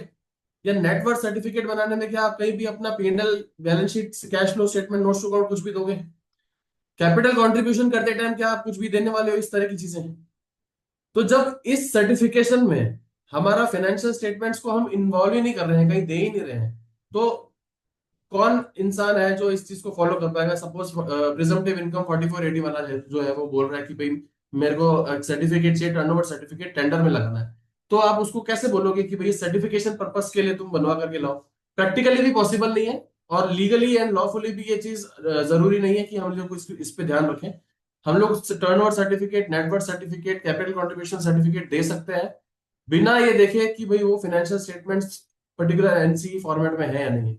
पर निखिल जी ये वाला एक बात बताइए, certification of unaudited financial statements, कोई भी अनऑडिटेड फाइनेंशियल स्टेटमेंट्स है, फॉर एग्जांपल एक पार्टनरशिप फर्म आई है जो पूरी regular books of accounts maintain करती है, उसका टर्नओवर 1 CR से नीचे है, वो ऑडिट के दायरे में फॉल नहीं करती और वो ऑडिट भी नहीं करवाती है, बट वो आज लोन लेने के लिए जा रही है और वो बोल रही है कि हमको अपनी फाइनेंशियल स्टेटमेंट्स बैंक वालों ने बोला है कि सीए सर्टिफाई करा करके लाओ, तो इस सिचुएशन में मेरे लिए क्या वो मैंडेटरी है कि नहीं है? करेक्ट। तो clearly answer is yes, because यहाँ पे फाइनेंशियल स्टेटमेंट्स के ऊपर एश्योरेंस सर्विसेज अटेस्टेशन कर रहे हैं। इसमें पर्टिकुलर सर्टिफिकेट पे फाइनेंशियल स्टेटमेंट्स का डिपिक्शन है। Same goes with projected financial statement. Projected financial statement में जनरली इट इज मतलब we should not give the attestation option because we cannot really attest or like ensure कि future में किसी entity के sales profit क्या रहने वाला है। सो लास्ट केस में it is not applicable and but unaudited financial statements में it is applicable. Manish ji का एक सवाल है कि but we will certify on the basis of financial statement. That is true, turnover will always come up from the profit and loss statement, but मैंने जो certification दिया है, any figure which I am certifying is the basis will always be the financial statements only, but I am not certifying the financial statement in its entirety। मैं सिर्फ एक particular part को certify कर रहा हूं जहां मैं फाइनेंशियल स्टेटमेंट्स का P&L का तो शक्ल भी नहीं दिखाने वाला हूं सर्टिफिकेट में। सो ये चीज मनीष जी नहीं लागू होनी चाहिए हमारे अंडरस्टैंडिंग में। और एज वी क्लियरली मेंशन कि कब ये एप्लीकेबल लगेगा, जहां पे भी P&L balance sheet cash flow आप लोग लगा रहे हो, सर्टिफाई कर रहे हो। सो इस फाइनेंशियल स्टेटमेंट्स को फॉलो करने के साथ साथ में कुछ जनरल सेट ऑफ इंस्ट्रक्शंस भी गाइडेंस नोट में स्पेसिफिकली दी हुई है जो हमने बहुत क्रिस्प वे में डाले हैं आप लोगों के लिए। General instructions for preparation of balance sheet and financial statements. एक बहुत बेसिक सी चीज निखिल जी ने पहले भी बता दी कि अगर कोई पर्टिकुलर अकाउंटिंग स्टैंडर्ड बोल रहा है कि ऐसे ऐसे चीज होनी चाहिए, तो हमें वो अकाउंटिंग स्टैंडर्ड प्रिवेल करेगा। जैसे कि आज अगर बड़े भाई ने कुछ बोल दिया लेकिन पापा ने कुछ बोल दिया, तो पापा की बात पहले मानी जाएगी अगर वो कॉन्ट्राडिक्टरी नेचर की है तो। सो अकाउंटिंग स्टैंडर्ड जनरली बहुत स्पेसिफिक होते हैं, लाइक AS3, AS18, AS15। तो वो स्पेसिफिक सब्जेक्ट के ऊपर फोकस करता है, तो जहां स्पेसिफाइड है स्पेसिफिक सब्जेक्ट के ऊपर तो वहां वो फॉलो होगा। सो एनी स्पेसिफाइड लॉ और let's say AS accounting standard in this case that will always prevail over the general guidance. जैसे कि कोई सा भी अकाउंटिंग स्टैंडर्ड अगर आपको ये चीज बोलता है कि ABC पर्टिकुलर इंफॉर्मेशन थोड़ी और डिटेल में होनी चाहिए, लेकिन हमारा जो नॉन कॉर्पोरेट एंटिटी का जो फॉर्मेट है जो हम अभी आपको आगे दिखाएंगे, उसमें वो ABC नहीं है, सिर्फ A और B ही है। लेकिन एएस बोल रहा है कि सी भी डालो, तो आपको वो सी वाला पार्ट को भी इंक्लूड करना है, क्योंकि compliance with accounting standard will prevail over the guidance note. So this first point is general instruction. Wherever accounting standard is requiring any change in treatment, you can include addition कर सकते हो, amendment कर सकते हो, substitution कर सकते हो, deletion कर सकते हो, कुछ भी change कर सकते हो, provided accounting standard की compliance हो रही है तो. So next. सो यहाँ पर बताया गया नॉन कॉर्पोरेट एंटिटीज में नीड टू अमेंड पर्टिकुलर्स, वो वहां पे कर सकती है. सो इंस्टीट्यूट ने एक जनरल फॉर्मेट दिया है दैट इज ऑल इंक्लूसिव. कोई भी एंटिटी उसको फॉलो करती है तो वो सारी कवर हो जाएगी उस फॉर्मेट में. But let's say members fund है या पार्टनर्स फंड है, तो क्या वो सोल प्रोप्राइटरशिप फॉर्मेट में विल इट सेट? नहीं, it won't like really be relevant in that case. So यहाँ पर इंस्टीट्यूट ने हमको लिबर्टी दी है कि मेंबर्स आप फंड वो वहां से आप स्किप कर सकते हैं, डिलीट कर सकते हैं. So in just by this illustration we mean कि जहां पे भी P and L balance sheet में कोई रेलेवेंट नहीं है line item, so that can either be amended to the more relevant word or that can be deleted, हटा सकते हैं उससे. इसी ये एक बहुत ही, निखिल जी, बहुत ही बढ़िया इन्होंने इंस्टीट्यूट ने प्रोफेशनल्स की जद्दोजहद या प्रॉब्लम को समझते हुए किया है कि कोई प्रोप्राइटरशिप फर्म है उसके लिए कभी भी पार्टनर्स कैपिटल अकाउंट रेलेवेंट नहीं होगा. I give you the illustrations है कि कौन कौन सी चीजें जो है हमारे लिए रेलेवेंट ही नहीं होंगी. इन्होंने बैलेंसिंग के रूप में किया हुआ है कि जैसे पार्टनर रेम्यूनरेशन है, ये कभी भी आपके लिए प्रोप्राइटरशिप में, सोल प्रोप्राइटरशिप के केस में, एचयूएफ के केस में होने नहीं वाला. ओनर्स कैपिटल और reserves and surplus. Reserves and surplus normally proprietorship के केस में क्या होता है, जो भी प्रॉफिट होता है हम ट्रांसफर करके कैपिटल अकाउंट में ले जाते हैं. तो जो जो चीजें हैं हमारे लिए कभी भी एप्लीकेबल होने ही नहीं वाली है, सो आप फर्स्ट ईयर में उन पर्टिकुलर्स को रिमूव भी कर सकते हो 0 0 डालने की बजाय, क्योंकि वो चीज कोई value addition throughout the life of that entity कभी करने ही नहीं वाली. जैसे कि profit on loss, profit from discontinuing operations. कितने ऐसे इंस्टेंसेस हम लोगों ने देखे हैं कि प्रॉफिट ऑन डिसकंटिन्यूइंग ऑपरेशंस हमारे किसी नॉन कॉर्पोरेट एंटिटी के केस में आए हो. सो कुछ एक इलस्ट्रेशंस हैं जो आप समझ सकते हैं कि हम लोग इसमें बैलेंसिंग कर सकते हैं. बैलेंसिंग का पॉइंट आई थिंक मैंने थोड़ा ओवरलुक कर लिया. इसमें नेक्स्ट पॉइंट इसमें ये आता है कि balance shall be maintain between providing excessive detail.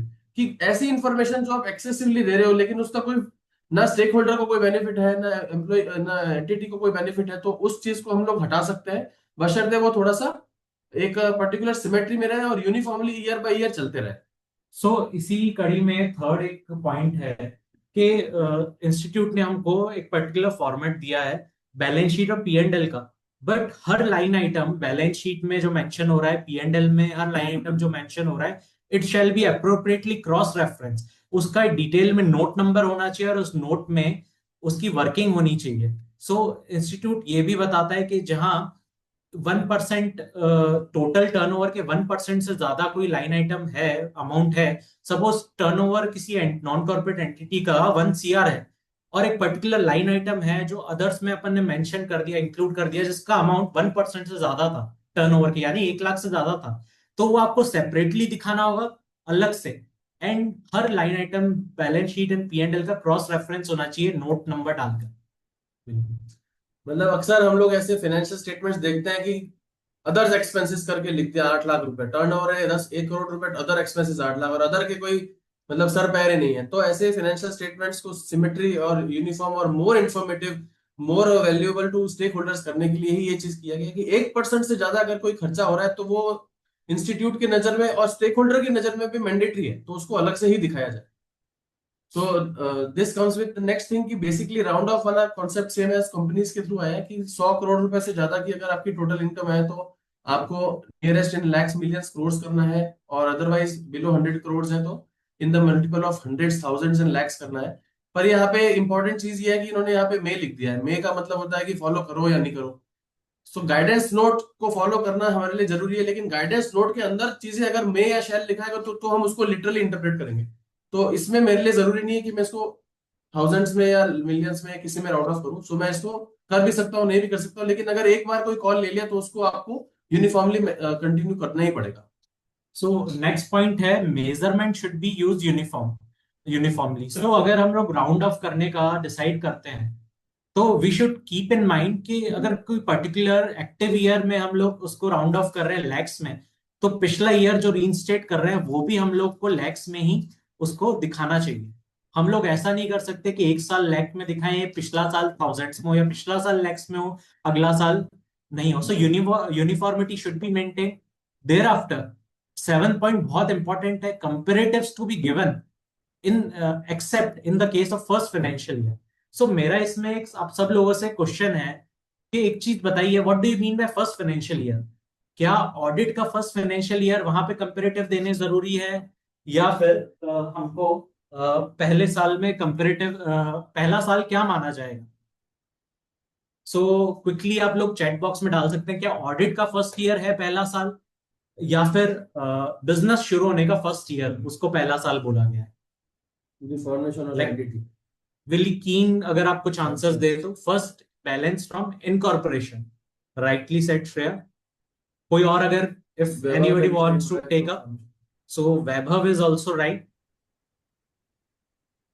So Bhanu ji please आप इस चीज में लाइट डालिए। सो एंटिटीज तो सालों से चलती आ रही हैं, ऐसे तो हर कोई बोलेगा ये मेरा पहला साल है तो मैं कंपैरेटिव नहीं देता, तो 99% ऑर्गेनाइजेशंस तो इसको सरपास कर जाएगी। सो बेसिक कॉमन सेंस भी यही बोलता है कि अगर कोई ऑर्गेनाइजेशन आज पहली बार फॉर्म कर रही है तो उसके पास कंपैरेटिव देने के लिए कोई फिगर्स ही नहीं है, तो वो देगी क्या? तो खाली बॉक्स भरने से तो अच्छा है तो बॉक्स टाइम वेस्ट मत करो, उसको मत दिखाओ फाइनेंशियल ईयर को। तो कंपैरेटिव फर्स्ट ईयर अगर इनकॉर्पोरेशन का है तो हमें कुछ भी जरूरत नहीं। सो दैट इज इसमें और एक्सप्लेनेशन ऐसे हो सकता है कि लास्ट ईयर किसी भी नॉर्मल आईटीआर फाइल हुआ प्रिजम्पटिव बेसिस पे, इवन इन दैट केस आपको पिछला साल कंपेरेटिव्स में रखना है, because it was current year is not your first financial year. Right. पिछले साल भी आपने फाइल किया था, बट वहां पे आपको अपना प्रोफेशनल जजमेंट यूज करके फिगर्स भरनी है प्रिजम्पटिव से। बिल्कुल परफेक्ट बात पकड़ी है।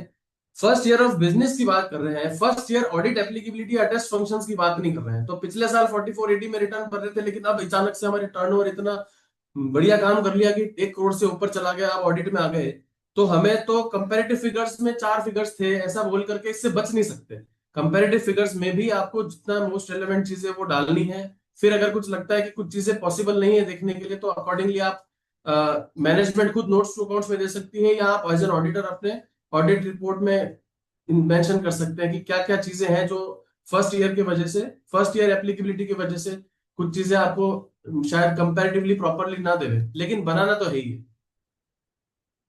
So this we have already covered कि you can add line item or sub line item, you can delete according to this, but specific accounting standard will prevail.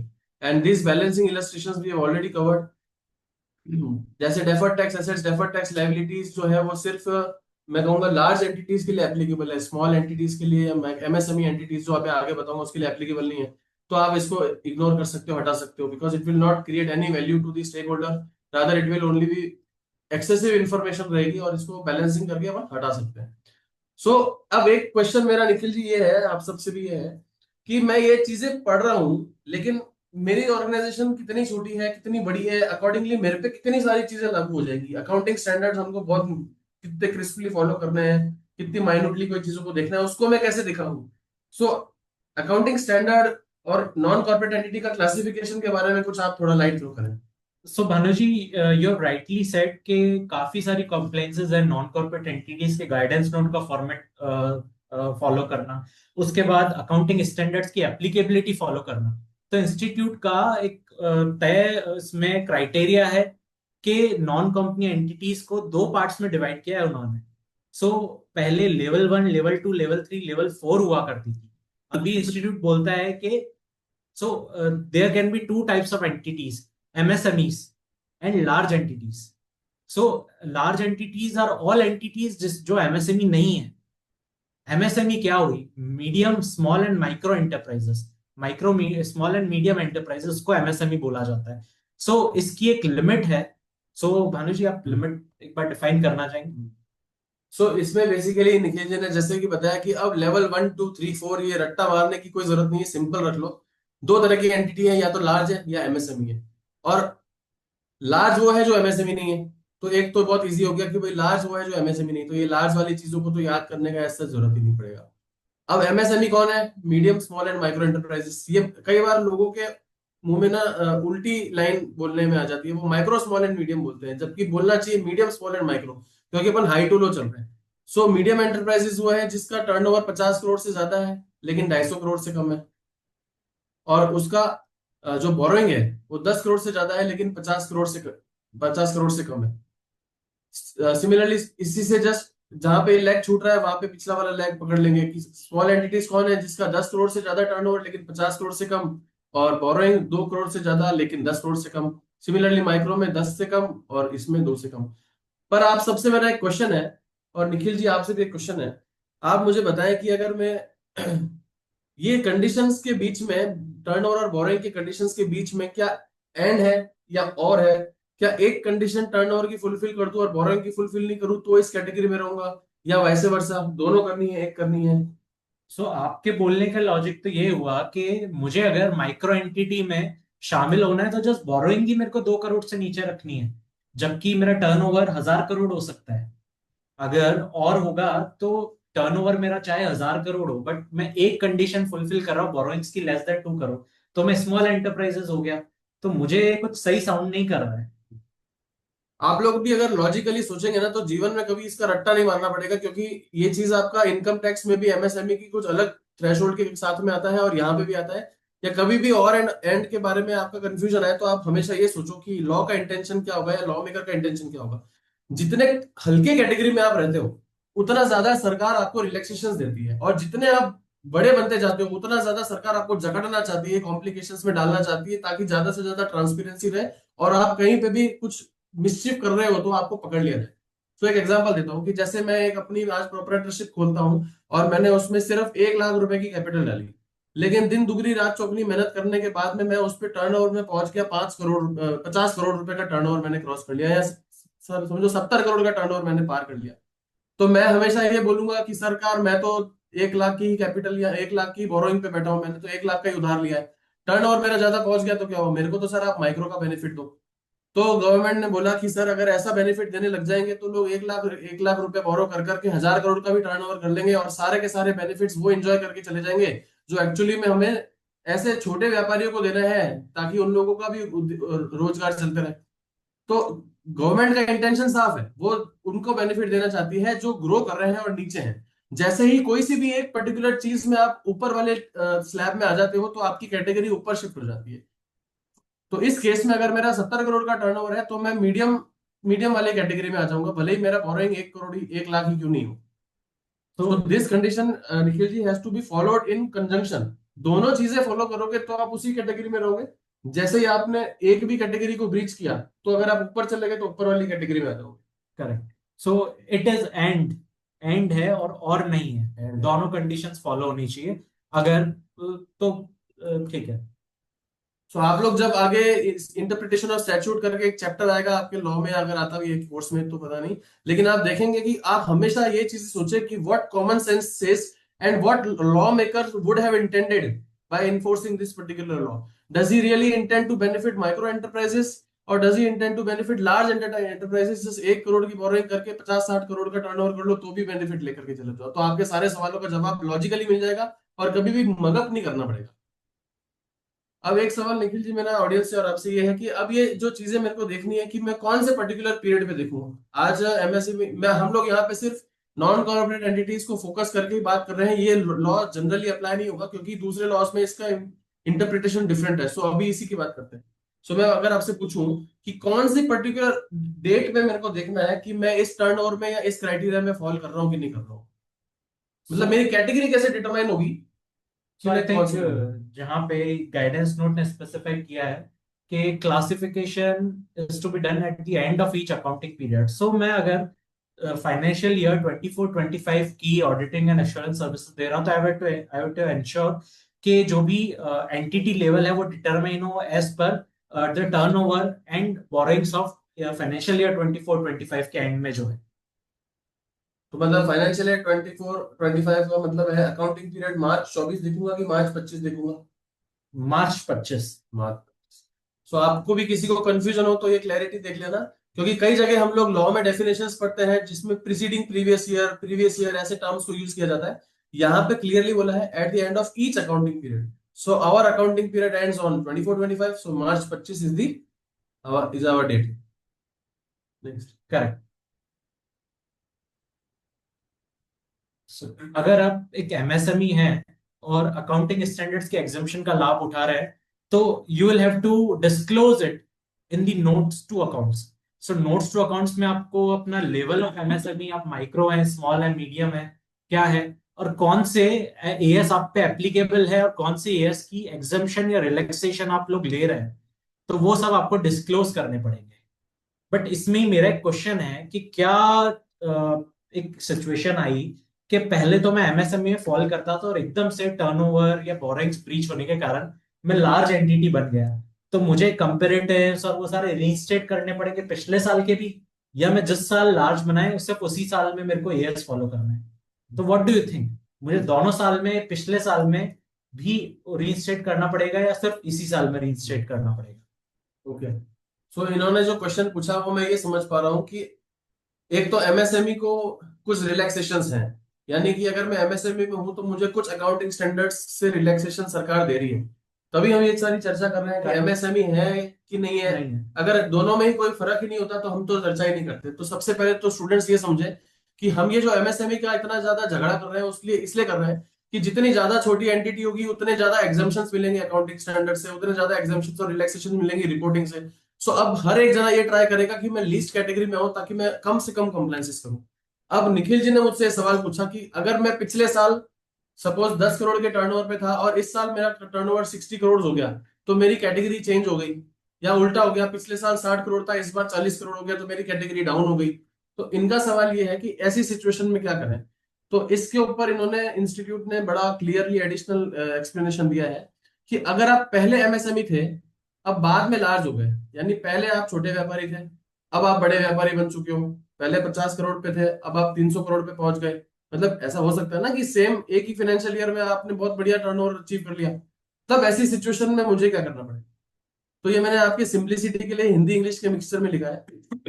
अगर आप पहले एमएसएमई में हैं लेकिन अब 24-25 में लार्ज में आ गए हैं और आप कोई एग्जाम्पशंस, आप पर कोई एग्जाम्पशंस लागू नहीं होते, क्योंकि जब मैं एमएसएमई में था तो मैं कुछ एग्जाम्पशंस का लाभ ले रहा था, अब वो एग्जाम्पशंस मेरे चले जाएंगे।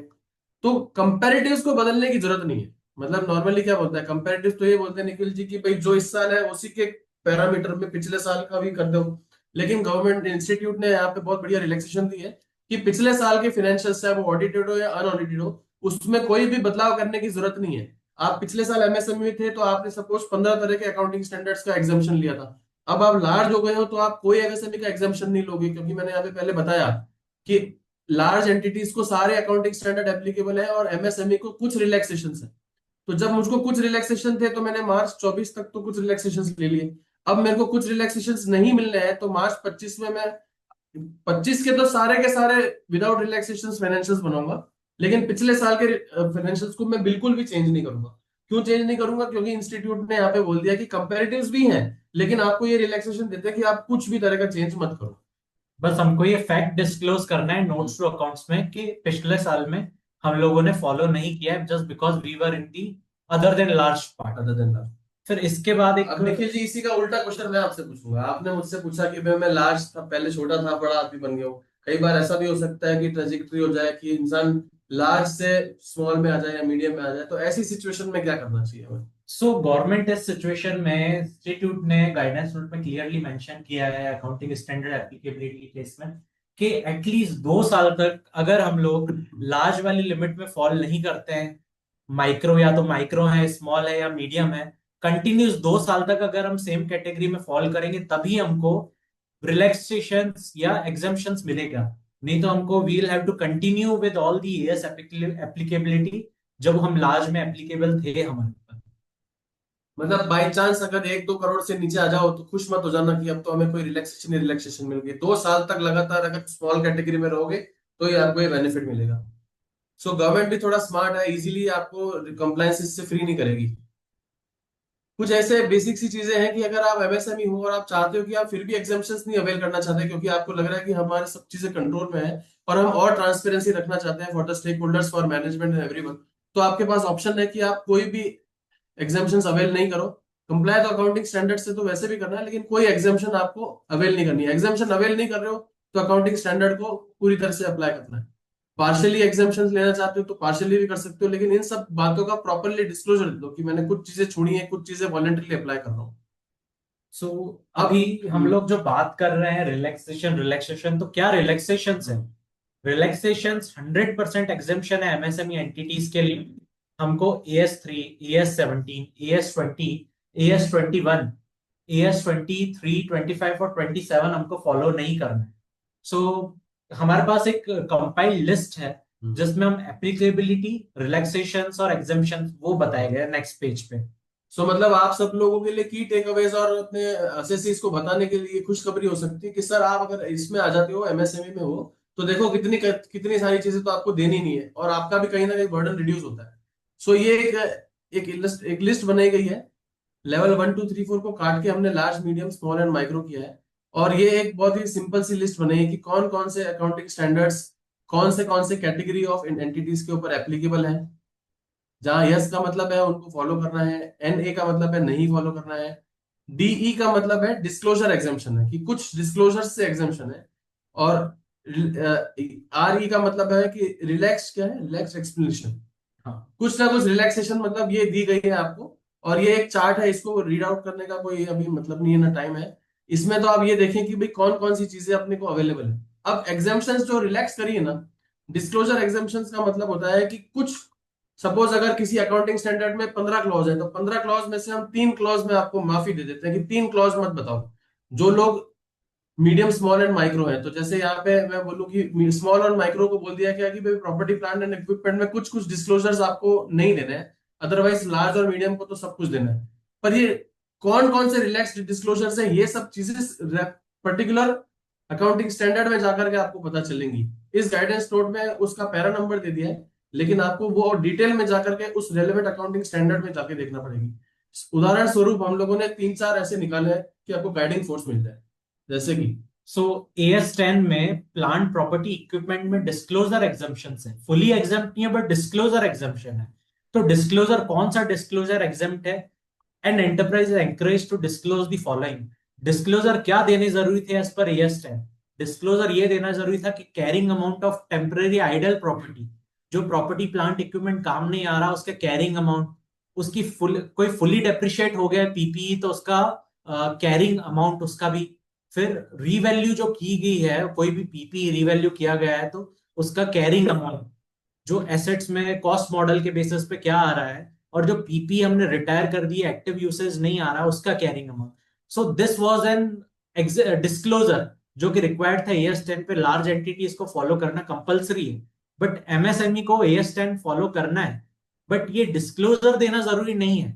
तो सिर्फ डिस्क्लोजर एग्जम्पशन से मतलब है कि इस पर्टिकुलर एग्जम्पशन, पर्टिकुलर डिस्क्लोजर नहीं देना, बट दिस डजंट मीन कि हमको AS10 ही फॉलो नहीं करना। सो यहाँ पर मीडियम एंटरप्राइज और लार्ज एंटरप्राइज को फुल कोई डिस्क्लोजर एग्जम्पशन नहीं है AS10 में, बट माइक्रो और स्मॉल एंटरप्राइजेस को दिस पर्टिकुलर डिस्क्लोजर एग्जम्पशन दिया गया है। Same in the case AS10। यहाँ पर effects of like changes in foreign exchange policy disclosure यहाँ पर कुछ डिस्क्लोजर इसमें नहीं देना। Same goes with accounting for taxes of income. MSME को यहाँ पर DTA, DTL और कुछ प्रोविजंस वो सब क्रिएट करने से निजात मिल गई है। बिल्कुल, कुछ कुछ एग्जाम्पशंस का ये आपको इलस्ट्रेशन देने का मतलब ये था कि ये सब चीजें गाइडेंस नोट के, जो प्रॉपर इंस्टीट्यूट का गाइडेंस नोट है ना, उसमें आपको मिल जाएंगी कि ये कौन कौन से डिस्क्लोजर एग्जाम्पशंस की बात कर रहा है। तो कुछ इलस्ट्रेशंस के रूप में रखा है, आप जाकर के देखना पड़ेगा कि ये पैरा नंबर क्या बोलता है।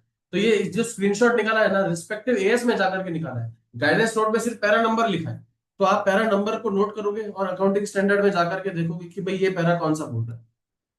सो अब मतलब नॉन कॉर्पोरेट एंटिटीज के ऊपर भी बहुत चीजें बढ़ जाएंगी जब उनको अकाउंटिंग स्टैंडर्ड का फॉलो, नॉन फॉलो, ये सब चीजों का बहुत ध्यान रखना पड़ेगा। अगेन मैंने बताया आपको, अकर्म नहीं करना है इस वजह से क्योंकि हमें नॉलेज नहीं है, हमें कर्म पूरा करना है। ये छोटी छोटी हैबिट आपको आगे जाकर के एक ऐसा प्रोफेशनल बनाएगी कि आप पे कोई भरोसा कर सकता है। अपने आप का टाइम इन्वेस्ट करना पड़ेगा, लेकिन ये समझिए कि ये साइनिंग की पावर आपके पास है और किसी और प्रोफेशनल के पास क्यों नहीं है, तो आप इसके साथ जस्टिस कर पाएंगे। नाउ यहाँ पर निखिल जी, हमने एक छोटा सा एग्जांपल दिया है। सो ये सारे फॉर्मेट्स इंस्टीट्यूट ने गाइडेंस नोट के साथ एक्सेल यूटिलिटी में रिलीज किया है। तो एक छोटा सा स्नैपशॉट हमने प्रोवाइड किया है यहाँ पे प्रॉफिट एंड लॉस अकाउंट के लिए। देखिए यहाँ पे name of the corporate non corporate entity, then statement of profit and loss for the year ended. So we have to compulsorily use statement of profit and loss and net, not profit and loss trading account, ऐसा कुछ use नहीं करना है. इसमें गौर करने वाली बात है यहाँ पर revenue from operations, other income, and then there is total income. फिर उसके बाद जैसे शेड्यूल 3 में 5 हेड्स मेंशन है एक्सपेंसेस के, cost of goods sold, employ benefit, finance cost, depreciation, other expenses, वो सारे हमको मेंशन करना है. देयर आफ्टर P&L अप्रोप्रिएशन में जो पार्ट्स होते हैं वो सारी चीजें इधर मेंशन की गई है, like profit before extraordinary exceptional items, partners remuneration and tax. Exceptional items क्या है, profit including exceptional, then extraordinary, profit before partners remuneration and tax, tax expenses, current tax, deferred tax, वो सारी चीजें यहाँ पर इन्होंने बहुत डिटेल में दी गई है. सो काफी हद तक इसको शेड्यूल 3 के पार में लाने का ट्राई किया गया है. देर आफ्टर हमने एक छोटा सा यहाँ पर स्नैपशॉट डाला है बैलेंस शीट का. बैलेंस शीट में instead of using liabilities and assets, यहाँ पे यूज किया गया है लाइबिलिटीज की जगह इक्विटी एंड लाइबिलिटीज, जहां पे फर्स्ट शेड्यूल दिया गया है ओनर्स कैपिटल का, ओनर्स फंड का. और हमने पहले भी ये मेंशन कर चुके हैं कि अगर सोल प्रोप्राइटरशिप है या अगर it is not relevant, then reserves and surplus can be excluded. ऐसा नहीं कि इस फॉर्मेट में दिया गया है कि तो हमको ब्लाइंडली यहाँ पर लिखना है और दोनों जगह जीरो या नॉट एप्लीकेबल डालना है. अगर इस चीज का कोई रिलेवेंस नहीं है तो हम इसको यहाँ से डिलीट कर सकते हैं. Same goes for deferred tax liabilities, deferred tax assets. Deferred tax अगर कुछ पर्टिकुलर एंटिटी में नहीं अप्लाई हो रहा है तो हम लोग यहाँ से हटा देंगे.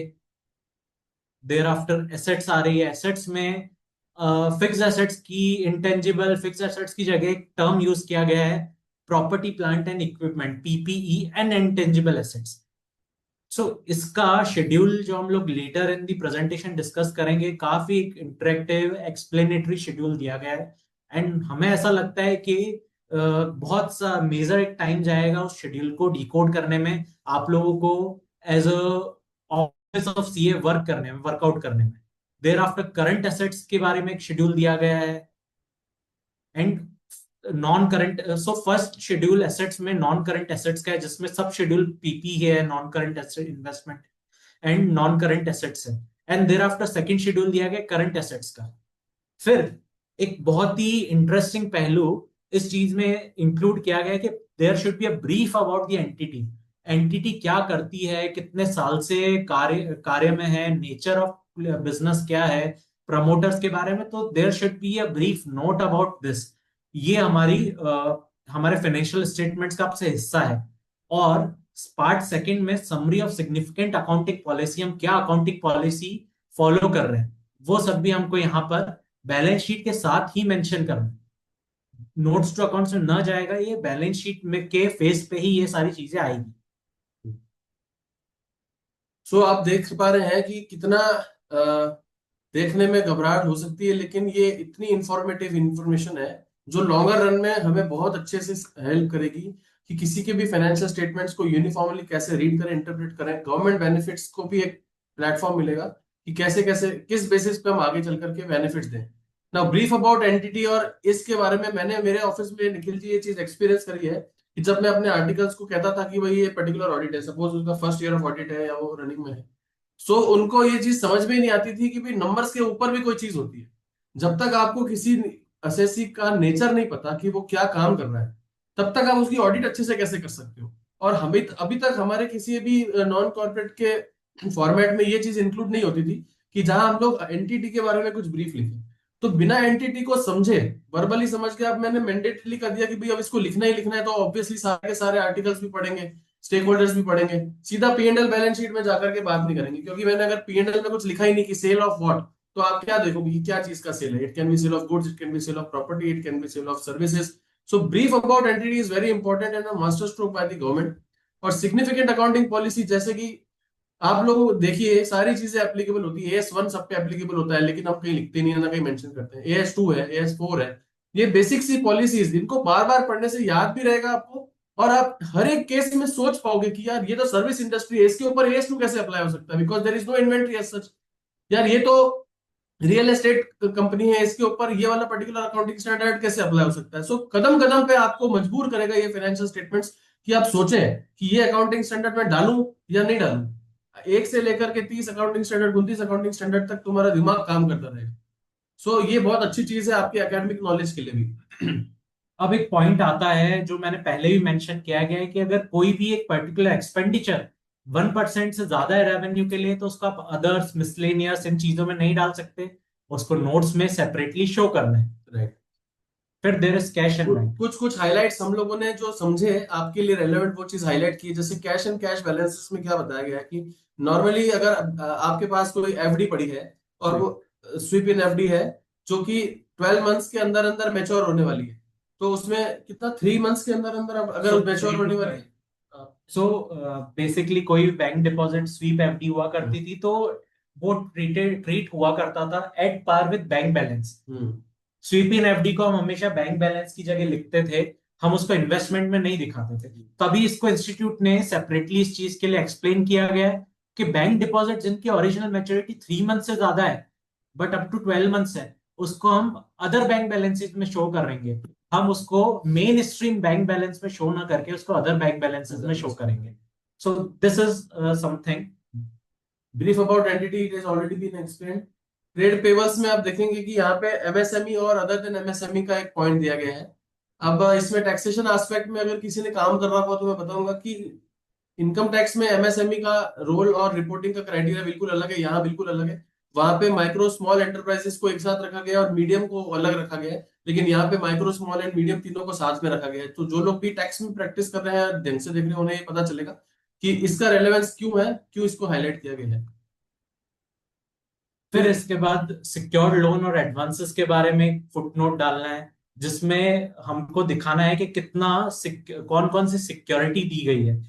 लोन बैंक से लिया करते हैं तो जनरली इसके पीछे कोलेट्रल और प्राइमरी सिक्योरिटी देते हैं, तो हमको ये बैलेंस शीट के फेस पे ही फुटनोट के जरिए डिस्क्राइब करना है कि कितना लोन है, सिक्योर्ड लोन में कौन कौन सी नेचर ऑफ सिक्योरिटी दी गई है, टर्म्स ऑफ रीपेमेंट क्या है, और लोन अगर पार्टनर प्रोपराइटर ओनर ने गारंटी किया गया है तो गारंटी का एग्रीगेट अमाउंट कितना है। सो काफी मीटिंग्स में ये भी एक निकलकर चीज सामने आई है कि क्या डायरेक्ट क्या प्रोपराइटर ओनर पार्टनर अपनी पर्सनल एसेट दे रहा है as a security to the loan of the entity, तो क्या लोन सिक्योर्ड माना जाएगा या नहीं माना जाएगा। सो कहीं पे भी एफएक्यूज या क्लियरली इस चीज को मेंशन नहीं किया गया, तो it is left to the professionals own due diligence, own like opinion कि क्या उसको सिक्योर्ड माना जाएगा नहीं माना जाएगा, और क्या इस चीज में मेंशन होगा या नहीं होगा। यहाँ पे मैं आर्टिकल्स को अगेन एक चीज बोलूं या स्टूडेंट्स को बोलूं कि आप हमेशा ये चीज की इंफॉर्मेशन ना आप कैसे लोगे, ये चीज की इंफॉर्मेशन आपको मुख जुबानी सुन करके नहीं डालनी कि किसी ने कह दिया तो ये डाल दो। आप अपने सीए का काम हल्का करो और उसका काम जितना हल्का होगा उतना आप स्ट्रांग बनोगे। इस चीज की इंफॉर्मेशन डालने के लिए ना आपको हैबिट डालनी पड़ेगी कि मैं लोन रिपेमेंट शेड्यूल के अलावा लोन का सैंक्शन लेटर भी मांगू, कि भाई उसमें लिखा होता है कि टर्म्स ऑफ रिपेमेंट क्या होते हैं, क्या रेट लगने वाली है, सिक्योर्ड अगेंस्ट व्हाट है, और क्या टर्म्स कितने टाइम में वो फ्री हो जाएगा, अनसिक्योर्ड है तो क्या है।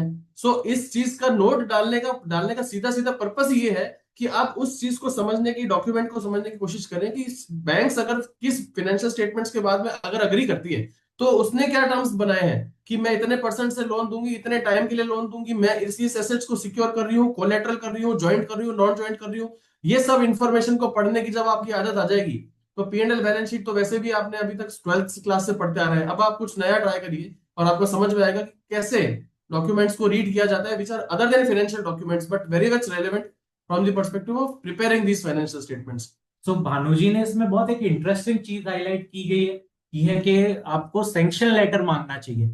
हम में से, आप लोगों में से कितने सारे स्टूडेंट्स होंगे जो बैंक ऑडिट पे गए होंगे, जिन्होंने बैंक ऑडिट्स में जाकर काफी सैंक्शन लेटर देख रखे होंगे, उसमें ऑडिट किए हुए की होगी, उसमें ऑब्जर्वेशंस निकाले होंगे। बट मतलब इट इज वेरी लाइक बहुत ही एक इंटरेस्टिंग फैक्ट है कि क्या हमने हमारे क्लाइंट का जिसका ऑडिट कर रहे हैं उसके हमने सैंक्शन लेटर कभी देखे या नहीं देखे, बिकॉज कभी वो ऑडिट का हिस्सा नहीं हुआ करते थे। तो just because of these footnotes it should be part of the audit data, या फिर हम जो भी ऑडिट के लिए डॉक्यूमेंट्स कॉल अपन कर रहे हैं, it should be part of that document. And हम लोगों को हमारे क्लाइंट के भी सैंक्शन लेटर बहुत डिटेल में पढ़ने चाहिए। सो एक अच्छा ऑडिटर बनना है, अच्छा प्रोफेशनल बनना है ना, तो डॉक्यूमेंट्स पहले तो पता भी होना चाहिए कि मांगने कौन कौन से हैं। तो आप जब ये चीजें करोगे और अपने प्रिंसिपल के पास लेके जाओगे तो ही विल बी सरप्राइज कि आप लोग ये चीजें भी देख रहे हो कि नहीं देख रहे हो। जस्ट वहां जाकर के क्लेरिकल वर्क करके टिक टिक टिक टिक मार करके आ जाने में तुम लोगों में कोई भी एडिशन नहीं होने वाला, वैल्यू एडिशन नहीं होने वाला है। हर बार ऑडिट प्लेस जाते समय एवरी ईयर तुम्हें मांगना चाहिए, मेरे को प्रॉपर्टी डॉक्यूमेंट दिखाओ, मेरे को रेंट अग्रीमेंट दिखाओ, मेरे को सैंक्शन लेटर्स दिखाओ, ये देखो कि ये डॉक्यूमेंट आज वैलिड है कि नहीं है। कई कई रेंट एग्रीमेंट हम देखते हैं कि सिस्टर कंसर्न्स के बीच में चल रहे हैं तो 5-5 6-6 साल से रिन्यू ही नहीं हो रखे। फिर जब इसके बीच में स्क्रूटनी केसेस आते हैं तो सबसे बड़ा लिटिगेशन ये होता है कि रेंट जो है वो आर्म्स लेंथ ट्रांजैक्शन पे नहीं चल रहा है, रिन्यूड नहीं है, वो एक्सपायर्ड हो चुका है, तो क्यों ना इस रेंट के खर्चे को डिसअलाउ कर दिया जाए। तो इसमें आप समझे कि अधूरा ज्ञान जब जब आप लेकर के जाओगे तब तब आपके लिए एक बहुत बड़ी घातक सिचुएशन रहेगी। तो वो थोड़ी मोनोटनी ब्रेक करने के लिए निखिल जी मैं एक थोड़ी सी एक स्टोरी सुनाता हूँ। Again it's from the Gita. All the students थोड़ा सा आप ध्यान से सुनिएगा, बहुत इंटरेस्टिंग चीज है। अर्जुन जो है उनके बेटे का नाम है अभिमन्यु। आप लोगों ने अभिमन्यु के चक्रव्यूह के बारे में बड़ी कहानियां सुनी होंगी। तो जो चक्रव्यूह है ना अभिमन्यु का, मतलब इसमें सिचुएशन ऐसी थी कि जब अभिमन्यु अपनी मम्मी की कोख में थे, जब he was not even born, तो कृष्ण भगवान ना उनकी मदर, अर्जुन की वाइफ यानी कि अभिमन्यु की मदर सुभद्रा जी, उनको समझा रहे थे कि भैया ना चक्रव्यूह जो होता है, चक्रव्यूह का मतलब होता है कि ऐसा पर्टिकुलर षड्यंत्र, ऐसा पर्टिकुलर स्ट्रेटेजी जिसके थ्रू एक दुश्मन के खेमे में जाकर के दुश्मन के राजा तक पहुंचा जा सकता है और उसको मार करके आया जा सकता है। तो वो सिचुएशन समझा रहे थे उनको, सुभद्रा को, कि कैसे चक्रव्यूह में घुसा जाता है। और जब वो अभिमन्यु कोख में था तभी उन्होंने वो सारी चीजें, वो सारी लर्निंग सीख ली थी। लेकिन जब तक कृष्ण भगवान आगे की कहानी सुनाते कि उस चक्रव्यूह से बाहर कैसे आना है, उस सिचुएशन पे सुभद्रा जी की आंख लग गई और वो सो गई। तो अभिमन्यु को उस समय पता था कि चक्रव्यूह में कैसे घुसना है, लेकिन उन्होंने बाहर आने का रास्ता, बाहर आने का गुण सीखा नहीं। फिर जब वो पैदा हुए और भविष्य में जब जाकर के कुरुक्षेत्र में महाभारत हुई, तो कृष्ण भगवान और अर्जुन के नॉलेज के बिना वो एक चक्रव्यूह में घुस गए, लेकिन बहुत बढ़िया लड़ाई भी करी, लेकिन उनको ये रास्ता ही नहीं पता चला कि इस चक्रव्यूह से बाहर कैसे निकलना है, और कौरवों ने उनको घेर लिया और अल्टीमेट सिचुएशन ये रही कि उनकी डेथ हो गई इस वजह से। सो इसका क्लियर कट इंडिकेशन ये है कि जहां पे आपको अधूरा नॉलेज है वहां पे आप डेवस्टेशन कर दोगे, डिस्ट्रक्शन कर दोगे अपने एसएससी का। तो आज आपको अधूरा ज्ञान है और आप सोचो कितनी बड़ी पावर आपके हाथ में है, और आपका एक गलत सिग्नेचर या तो इंडियन इकोनॉमी के लिए गलत हो सकता है या उस एसएससी को गिरा सकता है। तुम अपनी पावर समझोगे जिस दिन तुम गलत करने से बचोगे। तो ये चीज जो है आप लोग, आधी नॉलेज है जो हम लोग सोचते हैं कि कॉपी पेस्ट मार लेते हैं पिछले साल से, वो मत करें, समय दो। ये समय आपको बहुत आगे चल करके अच्छा एक सिद्ध प्रोफेशनल बनाएगा। सो मूविंग फर्दर कि अब इसमें एक पॉइंट दिया गया है कि भाई एडवांस टैक्स जो लोग, हम लोग एसएससी का कट जाता है और फिर वो आगे क्रेडिट लेते हैं, तो ओवरऑल ईयर एंड पे पता चलता है कि भाई उसको कितना टैक्स भरना है, नेक्स्ट नेट टैक्स भरना है या नेट टैक्स रिफंड में लेना है। तो उस चीज को अब क्या नेट ऑफ करने का बताया गया है, क्योंकि एक तरफ मैं लिखूं कि मेरे को 5 लाख रुपए का टैक्स का क्रेडिट लेना है और एक तरफ लिखूं कि मेरे को 7 लाख रुपए का टैक्स देना है, तो नेट तो आपको 2 लाख का टैक्स देना है। तो वो और सिंप्लीफाई करने के लिए कि मेरे को कितना टैक्स नेट और नेट देना है उसको भैया आप एक साथ कर दो, क्योंकि वो दोनों रिलेटेड इन्फॉर्मेशन है। तो अगर एडवांस टैक्स और टीडीएस रिसीवेबल को मिला करके अगर आपका एसेट बनता है तो एसेट साइड में डाल दो, और प्रीवियस ईयर में कितना था वो बता दो, तो कंपेरेटिव हो जाएगा। और सेम वे में अगर आपका लाइबिलिटी बनता है तो उसको करंट लाइबिलिटीज में लेकर के चले जाओ। तो ये चीज एक अच्छी कर दी है कि आप लोग ग्रॉस ऑफ फिगर मत दिखाओ कि gross advance tax and TDS receivable एक तरफ दिखा दिया और ग्रॉस टैक्स पेबल एक तरफ दिखा दिया। भाई अल्टीमेटली तो नेट ही होना है, तो क्यों इंफॉर्मेशन मिसलीड करनी, नेट करके दिखा दो। तो ये एक अच्छा पॉइंट है। अब इसी कड़ी में कुछ एक मेजर पॉइंट इंक्लूजन है, अनअर्न्ड इनकम है, इनकम रिसीव्ड इन एडवांस के केस में। हमेशा कुछ भी income that has not been billed और हमको एडवांस में रिसीव हो जाती थी, तो वी हैड अ मींस कि हम उसको करंट लाइबिलिटीज में दिखा दिया करते थे और उसको अदर्स में डालकर रख दिया करते थे। बट स्पेसिफिकली इस गाइडेंस नोट में प्रोवाइडेड है कि अनअर्न्ड रेवेन्यू को अलग से दिखाना है, इनकम रिसीव्ड इन एडवांस को अलग से दिखाना है, interest accrued but not due on borrowings वो सब भी अलग से दिखाना। तो इस चीज में मिसलेनियस का स्कोप काफी हद तक कम किया गया है। जितने पॉइंट्स आप लोग डिटेल में हाईलाइट कर सकते हैं उसको डिटेल में हाईलाइट करने के लिए बोला गया है। क्या होता है ना कि 12th क्लास में एक सब्जेक्ट कॉन्सेप्ट पढ़ा अपन ने, प्रीपेड, अक्रूड, आउटस्टैंडिंग, अनअर्न्ड। इस चीज को, कॉन्सेप्ट को प्रैक्टिकली बहुत कम लोग अप्लाई कर रहे हैं। तो अब आपको फोर्सफुली ही सही पर इसको अप्लाई करना पड़ेगा, क्योंकि सपोज किसी की किस्त जो होती है वो 2 मार्च को ड्यू होती है, अब अगला पेमेंट उसका 2 अप्रैल को आएगा, तो 3 मार्च से लेकर 31 मार्च तक का जो इंटरेस्ट है that has been accrued in the current year but not due, तो उस पीरियड उस 20-25 दिन का जो खर्चा है वो खर्चा तो आप बुक करो बुक्स में। तो छोटे छोटे ऑर्गेनाइजेशंस के केस में आप लोग देखना भूल जाते हो, लेकिन बड़ी ऑर्गेनाइजेशंस में जब बड़ा अमाउंट होता है तो ये मटेरियल मिस इन्फॉर्मेशन के रूप में चले जाता है। हम उससे टैक्स भरवा रहे हैं जबकि उसका 1 महीने का ब्याज या 25-26 दिन का ब्याज तो भैया हमने बुक ही नहीं करा। तो ये अकाउंटिंग डिफिकल्टीज है जो हम लोग अप्लाई नहीं कर पाते हैं।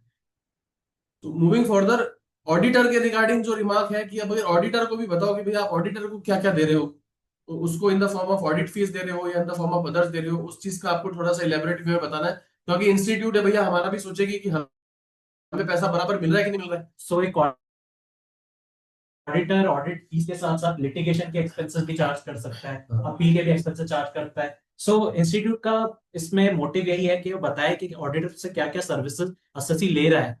राइट, ये हमने आपको पहले ही बता दिया है। एक ये चीज है अकाउंटिंग स्टैंडर्ड 10 फॉर एग्जांपल हमने लिया है कि जिसपे आपके ऑफिस में भी बहुत चर्चा होने वाली है, सूनर यू विल रियलाइज कि अकाउंटिंग स्टैंडर्ड 10 में, क्योंकि कई लोग जिस तरह से डेप्रिसिएशन को फॉलो करते आ रहे थे इनकम टैक्स रेट के हिसाब से, अब उसको कर दिया गया है in the form of useful life of the asset इस फॉर्मेट में।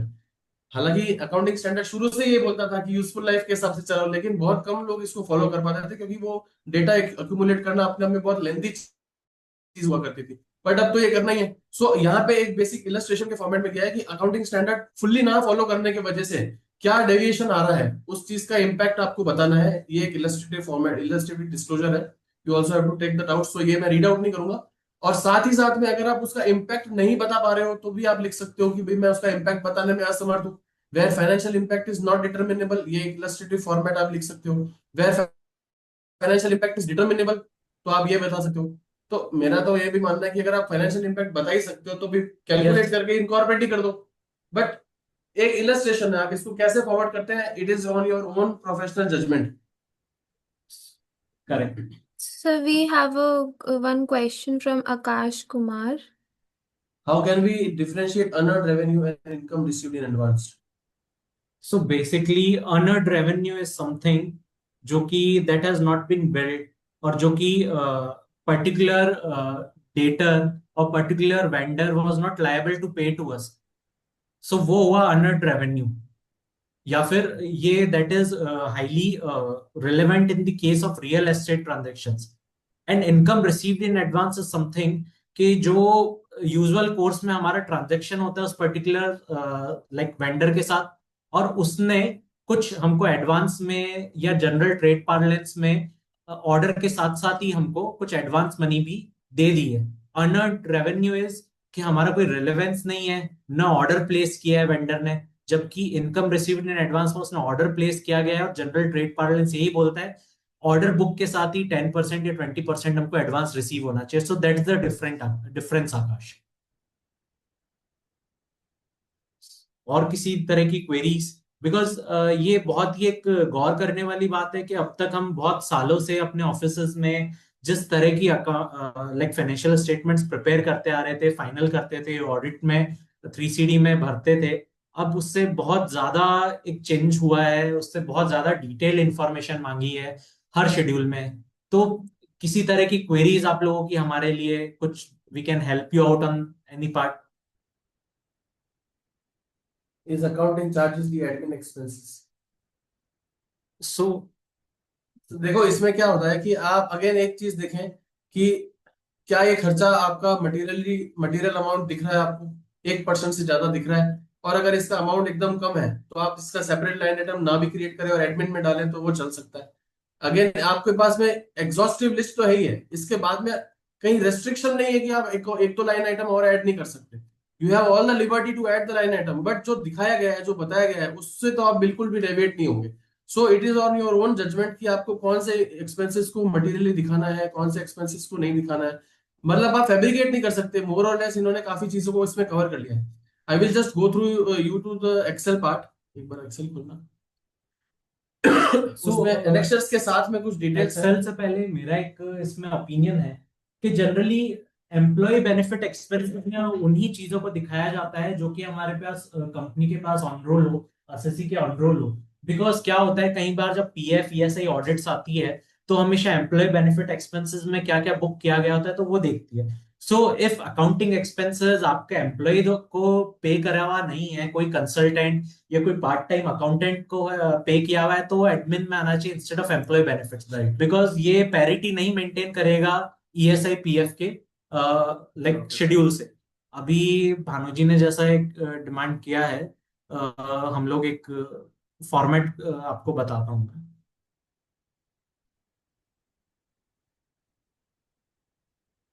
ये एनपीओ का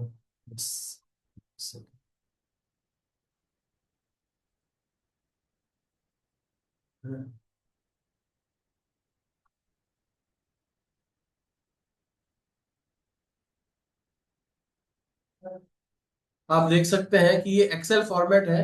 मतलब काफी हद तक इंस्टीट्यूट ने हमें सिंप्लीफाई करने के लिए एक्सेल विद फॉर्मुलेशन ये ऑलरेडी दिया है, Yes. जिसको आप बेस बना सकते हो। और आपने यहाँ पे जाकर के हर एक जगह पे नोट में देख सकते हो कि भाई सब ऑलरेडी फॉर्मुलेटेड है, एक्सपेंसेस है, किस में क्या लेके जाएंगे। हर एक एसएससी को, हर एक क्लाइंट को अलग अलग तरह की दिक्कतें आएंगी। वी कैन नॉट से कि भाई सबको सेम रहेगा। अब जैसे आपने एडमिन एक्सपेंसेस के बारे में पूछा, तो आप देखें कि अदर एक्सपेंसेस में ऑलरेडी 8-10 आइटम का इन्होंने लिस्ट दिया है। अब इसमें अगर कोई चीज फिट नहीं हो रही है और आपको लगता है कि वो मटेरियल अमाउंट बन सकता है, तो आप इसमें एक लाइन आइटम ऐड भी कर सकते हैं अपना। और अगर अमाउंट मटेरियल नहीं है और आप अलग से नहीं दिखाएंगे या दिखाएंगे उससे कुछ मटेरियल इन्फॉर्मेशन में ओपिनियन चेंज नहीं होती है, तो आप उसको अदर एक्सपेंसेस करके भी दिखा सकते हैं। Depends upon your own professional judgement कि कितनी क्लैरिटी आ सकती है। So this is the list, जिसमें करीबन 15-16 आइटम, लगभग 18-19 आइटम दिए हुए हैं, अराउंड 18 आइटम्स दिए हुए हैं। तो इनमें कहीं फिट नहीं हो रहा है और आपको चाहिए कि अलग से भी दिख जाए, तो दिखा सकते हो आप। सो इसी चीज पे मेरा एक बहुत क्वेश्चन है, इंटरेस्टिंग।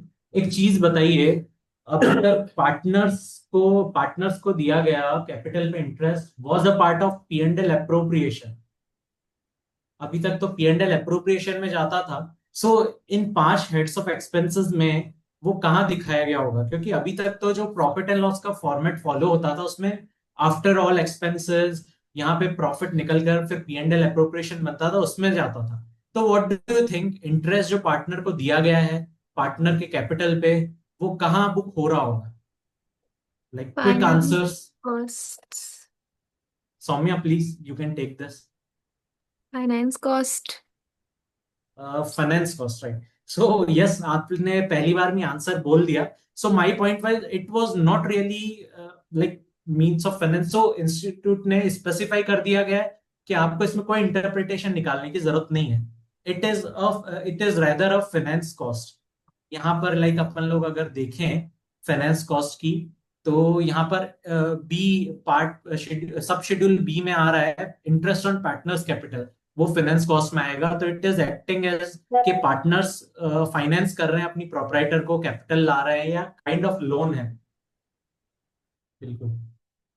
सो सो मतलब ये बैलेंस शीट वाले पार्ट पे एक बार नजर घुमा देते हैं अपन लोग, की काफी लेंदी भी है। अब ये Sanskrit Kumar is asking one question कि in case of trust, how to present its general fund and other fund in the in case balance of sheet. Trust, 1-2 minute में हम आपको दिखाते हैं। ट्रस्ट के लिए भी इसी तरह का नॉन कॉर्पोरेट एंटिटी ने एक पूरा एक्सेल फॉर्मेट दिया है, जिसमें टेक्निकल गाइड के थ्रू आया। जो मैंने शुरू में आपको डिफरेंस बताया कि भाई उसका स्पेसिफिक गाइडेंस नोट तो नहीं आया, लेकिन आपका टेक्निकल गाइड ने हमें ऑलरेडी एक फॉर्मेट दे दिया है, तो आप वहां से बोरो कर सकते हो। सो वो इंस्टीट्यूट का ही है, उसके ऊपर सुपरसीड करने वाला इस गाइडेंस नोट में अलग से ट्रस्ट के लिए कुछ फॉर्मेट नहीं है, तो आप उसको लेकर के आप बना सकते हो। पुराने तरह से मत बनाना जैसे अभी तक बना रहे थे, नए से ही बनाना है।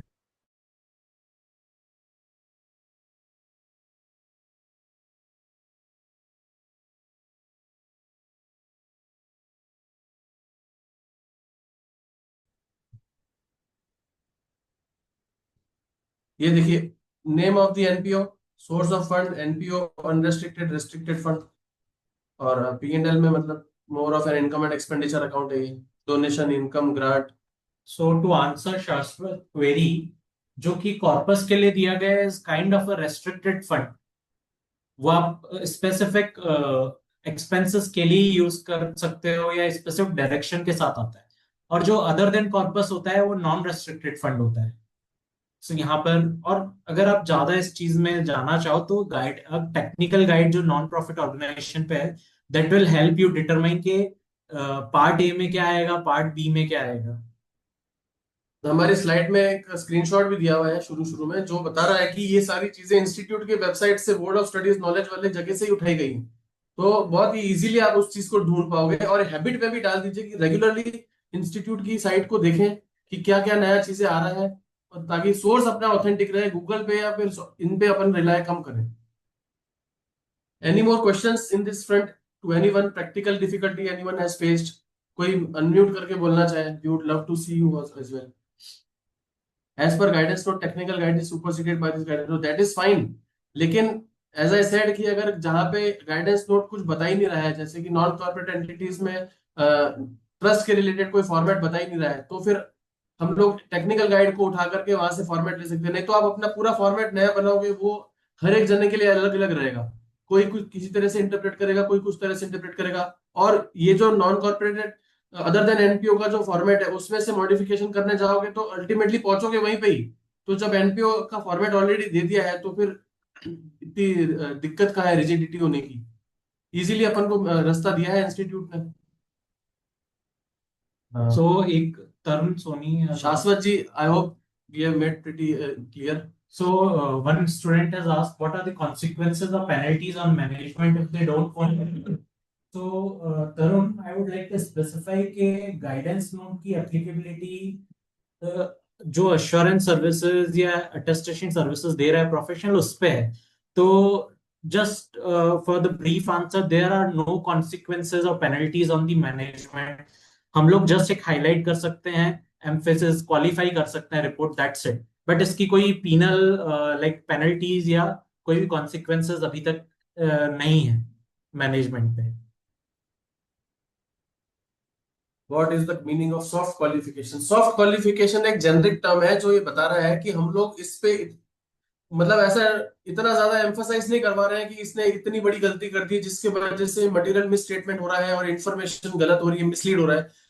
मैंने एक प्रोफेशनल जजमेंट किया कि फाइनेंशियल स्टेटमेंट्स में सपोज अदर एक्सपेंसेस में भी डिटेल ढंग से लिखी गई है, जो चीजें देनी चाहिए थी वो ढंग से दी गई हैं, और कोई भी इंफॉर्मेशन, कोई भी रीडर ऑफ फाइनेंशियल स्टेटमेंट अगर इसको पढ़ेगा तो उसका ओपिनियन अदरवाइज चेंज नहीं हो जाएगा अगर वो कंपैरेटिव फाइनेंशियल्स को देखेगा। तो एक सॉफ्ट क्वालिफिकेशन का मतलब है कि मैं उसको क्वालिफाई तो कर रहा हूं क्योंकि मेरे को अपने हाथ भी बचाने हैं, लेकिन मैं ऐसा भी नहीं बोल रहा हूँ कि इस फाइनेंशियल स्टेटमेंट पे रिलाय नहीं किया जा सकता। बैंक्स अपना ड्यू डिलिजेंस करे, स्टेक होल्डर अपना ड्यू डिलिजेंस करे, और ऑडिटर ने ऑडिट करी तो बस एक नाम मात्र ऑडिट करी।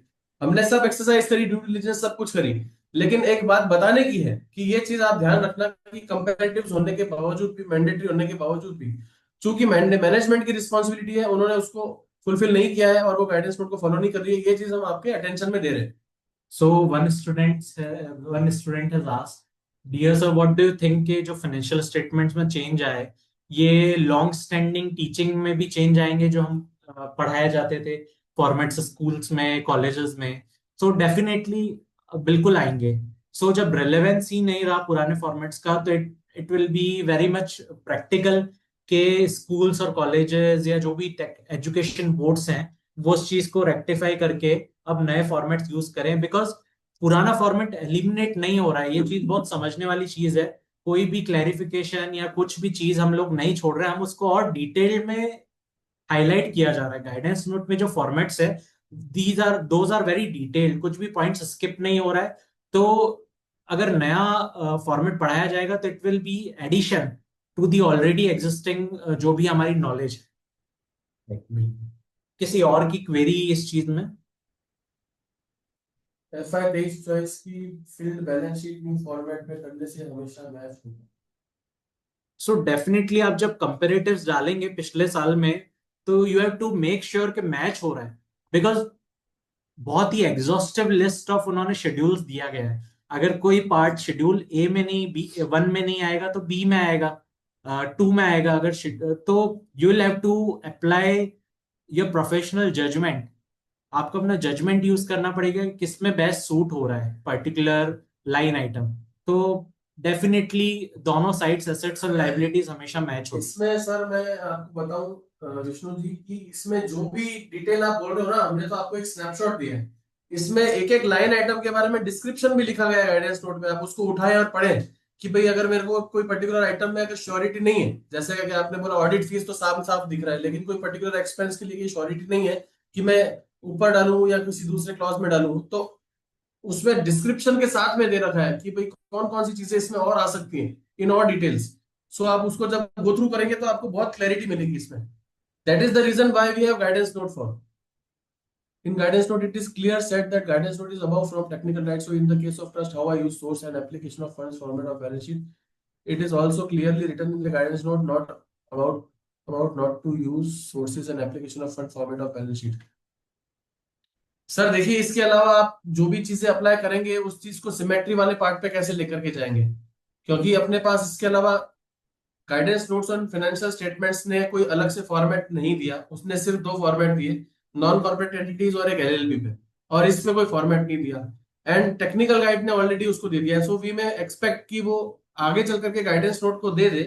But in the given the scenario, what best alternative do you have? Again there will be a miss, मतलब there will be no coordination between the separate trust, हर ट्रस्ट अपने तरह से बनाएगी, सो जो पर्पस है वो डिफीट हो जाएगा।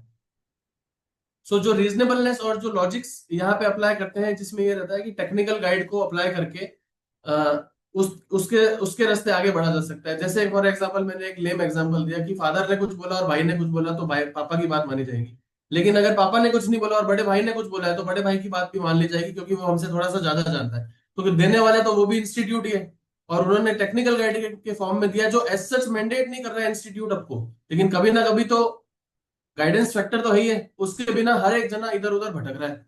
तो कोई चीज को मैंडेटरीली फॉलो करने के लिए जरूरी था कि गाइडेंस नोट लाया जाए, लेकिन टेक्निकल गाइड को आगे नहीं तो पीछे अगर ला दिया गया, तब भी we can expect more or less same situations will be there.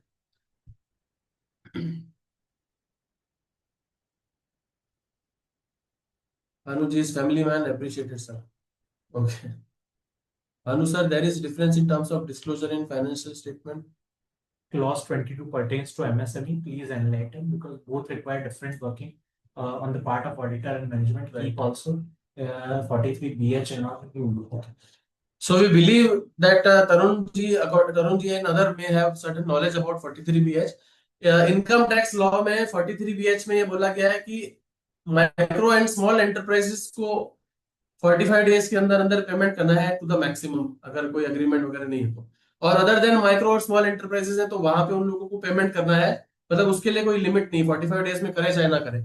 ये इसलिए किया गया है क्योंकि एमएसएमई माइक्रो स्मॉल एंटरप्राइजेस को बूस्ट मिले, उनकी वर्किंग कैपिटल को बूस्ट मिले, और वो रुके नहीं, मतलब उनका अस्तित्व ही खत्म नहीं हो जाए किसी बड़ी मछली से फंसने की वजह से। बड़ी मछली के साथ मतलब कोई लार्ज एंटिटी उनसे माल ले ले और उनको पेमेंट ही नहीं करे 45 दिन में, तो ये वर्किंग कैपिटल रोटेशन के लिए किया गया। अब इसमें इनकम टैक्स में और अकाउंटिंग जो हम लोग फाइनेंशियल स्टेटमेंट्स बना रहे हैं, इसमें फर्क क्या है? वहां पे बात करी जा रही है कि अकाउंटिंग माइक्रो और स्मॉल एंटरप्राइजेस ओनली, और हमें यहाँ पे बात करी जा रही है micro small and medium enterprises के। जब हम फाइनेंशियल स्टेटमेंट्स ड्रॉ करेंगे तो हमें एमएसएमई को एक साथ लेकर के चलना है, लेकिन जब हम लोग इनकम टैक्स में बात करेंगे तो वहां पे हमको सिर्फ माइक्रो और स्मॉल एंटरप्राइजेस को साथ में लेके चलना है, क्योंकि क्लॉज 22 जो 3CT का बोलता है वो हमें बोलता है कि भाई कौन से ऐसे लोग हैं जो माइक्रो और स्मॉल है जिनको आपने टाइम पे पेमेंट कर दिया, कौन से ऐसे लोग हैं जो माइक्रो और स्मॉल है और आपने उनको टाइम पे पेमेंट नहीं किया। और अब एक रिपोर्टिंग रिक्वायरमेंट बन गई है कि कौन से ऐसे जो माइक्रो और स्मॉल नहीं है जिनको टाइम पे पेमेंट कर दिया है और नहीं किया, एक और एडिशनल लाइन आइटम ड्रॉ कर दिए। सो डिफरेंस अगर मैं बोलूं कि एक प्रोप्राइटरशिप फर्म अगर अपना ऑडिट करवा रही है तो अकाउंटिंग पर्सपेक्टिव से उसको फाइनेंशियल स्टेटमेंट्स में माइक्रो स्मॉल और मीडियम साथ में दिखाने पड़ेंगे, लेकिन taxation and reporting point of view से, डिसअलाउंसेस के पॉइंट ऑफ व्यू से, 43 बीएच के पॉइंट ऑफ व्यू से उसको अलग अलग दिखाना पड़ेगा कि माइक्रो और स्मॉल एक साथ हो गए और मीडियम और लार्ज अलग हो गए। सो ये एक थिन लाइन ऑफ डिफरेंस है जो कि मटेरियली इंपैक्ट करेगा हमारे डिसअलाउंसेस अलाउंसेस को और फाइनेंशियल स्टेटमेंट्स को। तो do not mix both these things. I hope Tarun ji थोड़ा सा क्लैरिटी लाए होंगे हम।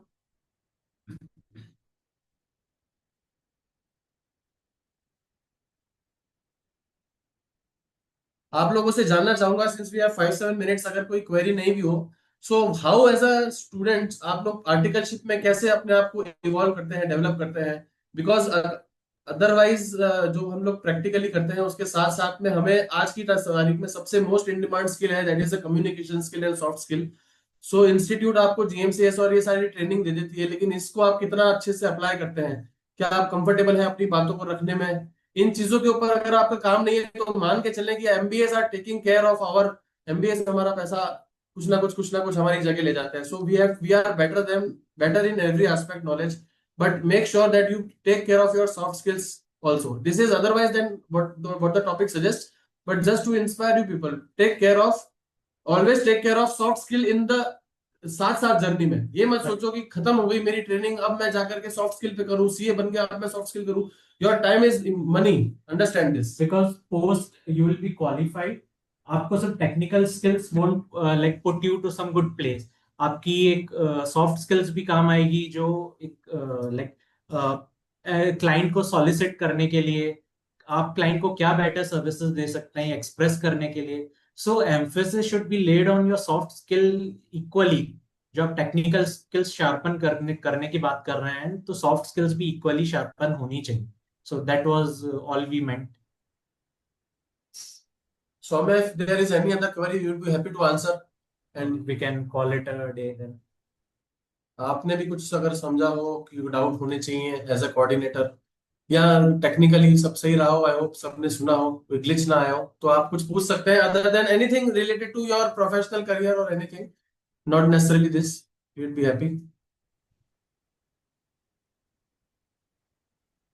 No one. तो जितने भी जैसे केसेस आते रहते हैं नए नए, कि उससे नए प्रोविजंस बनते हैं लॉ में, तो वो हम लोग को एज अ स्टूडेंट मतलब कैसे हम लोग अपने आप को अपडेट कर सकते हैं उसके लिए? So कोई भी नए प्रोविजंस आते हैं तो लॉ बेसिकली फर्स्ट, केसेस जैसे आते हैं एंड देखो, we would like to answer. Yes, so first of all वो आपके करिकुलम का ही पार्ट हो, हाई चांसेस है उस चीज के. तो वो आपका एक काइंड ऑफ मैंडेटरी आप लोगों को पढ़ना पड़ेगा. एंड जहाँ पे आपके करिकुलम का पार्ट नहीं है, तो आई थिंक केस स्टडी सबको रेगुलर बेसिस पे लेनी पढ़नी चाहिए. जो भी बहुत सारी वेबसाइट्स है, टेक्समैन की है, टेक्स्ट लॉ इंडिया, तो वहां पे अवेलेबल है काफी सारा मटेरियल, जहाँ पे आप केस लॉस पढ़ सकते हैं, जहाँ पे डिटेल में अवेलेबल है सारे केस लॉस. देखो, मेरा तो ये मानना है कि आज अगर मैं आपको कोई कहानी सुनाऊं तो आपको कितना मजा आएगा. एग्जाम्पल, सुरेश एक पर्सन है, वो यहाँ जा रहा था और उसने ऐसा किया, फिर रमेश ने आकर के उसको टक्कर मार दी और फिर ये हुआ वो हुआ, फिर एक लॉ हुआ. या मैं अपने एग्जाम्पल की बात करूं कि इनकम टैक्स ऑफिसर ने एक्स पर्टिकुलर कंपनी में जाकर के रेड मारी और वहां पे पता चला कि 25 करोड़ का अनडिस्क्लोज कैश मिला और इतने किलो का सोना मिला, और फिर गवर्नमेंट ने क्या एक्शन लिया.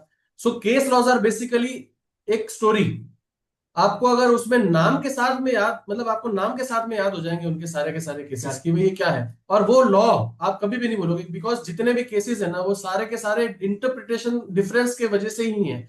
ओपिनियन मेरा क्या है किसी भी लॉ को लेकर के, क्योंकि मैं आज अगर मेरे वहां पे रेड हुई है तो मेरा जो वकील है या मेरा जो सीए है वो मेरे बिहाफ पे लड़ रहा है, उसी सेक्शन को वो अलग तरह से इंटरप्रेट कर रहा है और इनकम टैक्स अथॉरिटी अलग तरह से इंटरप्रेट कर रहा है. सो केस समझने के बाद में, फैक्ट समझने के बाद में, उस लाइन को आपने अलग समझा, मैंने अलग समझा, और जो ज्यादा अच्छी तरह से कम्युनिकेट कर जाएगा वो जीत जाएगा. अगर आप अग्रीव्ड हो तो आप एक बढ़िया वकील हायर करके और हायर अथॉरिटी पे जाओगे, फिर हायर अथॉरिटी पे जाओगे और शायद लास्ट में जीत भी जाओ. लेकिन आप एक अच्छा वक्ता या अच्छा लिटिगेटर कैसे बनोगे? Interpretation, soft skill, communication skill और केसेस को पढ़ के. केस तो एक तरह से कहानियां होनी चाहिए. लॉ से आप रट्टा मारोगे, लेकिन उसको इंप्लीमेंट कैसे करोगे? केसेस सुन सुन करके आपको कभी भी ये नहीं लगेगा कि मैंने कोई चीज को मगअप किया है, हमेशा आपको लगेगा कि मैं इसको समझाऊं. सो केसेस से मत डरो, rather cases are there to help you understand the law and understand the different viewpoints. Same law पे दो अलग अलग लोगों की ओपिनियन, जबकि लाइन सेम इंग्लिश में लिखी हुई है या हिंदी में लिखी हुई है, तो आपका और मेरे सोचने का नजरिया, एक्सपीरियंस का फर्क है. तो उससे डरो मत, उससे समझो और उसको कहानियां की तरह लो. एंड कुछ एग्जाम प्रिपरेशन के हिसाब से आपको जो भी चीज आप पढ़ रहे हैं उसकी अपने एक लैंग्वेज में, खुद की अंडरस्टैंडिंग में एक पेज है उसकी समरी करके, वहीं पे ही पेंसिल या पेन से आप लोगों को एक हिंदी प्लस इंग्लिश यूज करके एक समरी लिख देनी चाहिए. So just before going into the exams आपको सिर्फ वो समरी पढ़नी पड़े और आपको पूरा रिकैप आ जाए कि पूरा हमने उस पढ़ते वक्त क्या डिटेल पढ़ी थी, या हम लोगों को क्या एक एम्फेसाइज करना है. ये सेम चीज हमने अपने प्रेजेंटेशन में भी एक जगह हिंदी इंग्लिश मिक्स करके लिखा, क्योंकि जब उसको समझ रहे थे तब हमें भी कुछ ना कुछ समझ में क्या नहीं आ रहा था, क्या आ रहा था, तो उसको अपने खुद के लिए, ऐसा नहीं कि आप लोगों के लिए हमने हिंदी में लिखा, दूसरे प्रोफेशनल्स को भी जब हमने ये चीज समझाई करी तो उसको भी इसी तरह से रखा, क्योंकि हमारे दिमाग पहले हिंदी करता है फिर इंग्लिश करता है. तो जब हमें एग्जाम में समझना हिंदी में, लिखना इंग्लिश में, तो कम से कम अपने लिए तो हिंदी में लिख ही सकते हैं. सो वैभव की क्वेरी है, religious trust is registered under CSR to undertake social activities and receives fund from under CSR, तो उसको कोई CSR के अंडर रिटर्न फाइल करना कंपलसरी है या नहीं है? तो वैभव, मैं बताना चाहूंगा कि CSR is a provision under the companies act. तो CSR के एनेबल होने के लिए एक नॉन प्रॉफिट ऑर्गेनाइजेशन को सिर्फ एक CSR 1 भरना पड़ता था अभी तक। कोई भी रिटर्न अभी तक ROC MCA में लाइक वहां पे मैंडेट नहीं किया गया कि रिटर्न में ROC को फाइल करके डिटेल्स देनी है। So as per our understanding it is not there right now.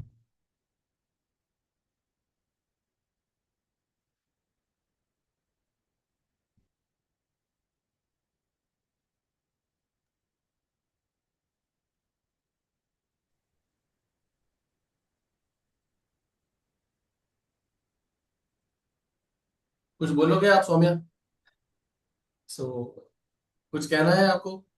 Okay sir, thank you for your guidance, thank you Vaibhav ji, thanks a lot both of you, wonderful knowledgeable. आप लोगों से एक चीज की रिक्वेस्ट रहेगी कि स्टूडेंट्स का पार्टिसिपेशन नेक्स्ट टाइम भी अगर पॉसिबल हो और आप लोगों को लगे कि if you could do any justice to your knowledge और आप लोगों को कनेक्ट कर पाए, तो आप लोग बताएं आगे से आगे लोगों को कि वेबिनार्स भी अटेंड करें और अच्छी पार्टिसिपेशन रखें।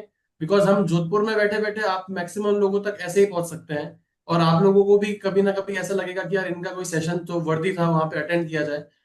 ये हम लोगों ने एक डिफरेंट तरह का एक टॉक शो टाइप में इंट्रोड्यूस करने का कोशिश किया है कि आपने अभी तक मोस्टली देखा होगा कि एक ही पर्सन बोल रहा है और कम्युनिकेशन नहीं होता है। तो हम लोग इसको एक टॉक शो की तरह कह लो या पॉडकास्ट की तरह जैसा अपन देखते हैं उस तरह से करने की कोशिश की है, जो क्वेश्चन आंसर के फॉर्म में हो, इस तरह के फॉर्म में हो।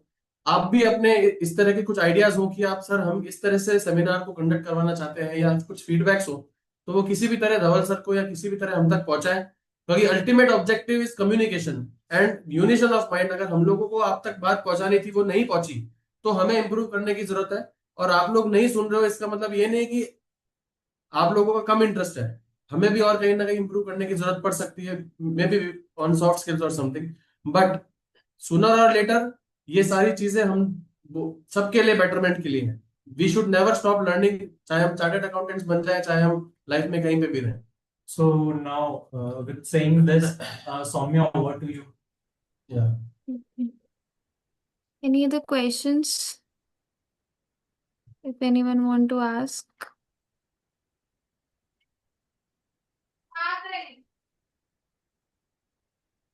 Okay. Okay. Thank you so much, sir, for your valuable insights.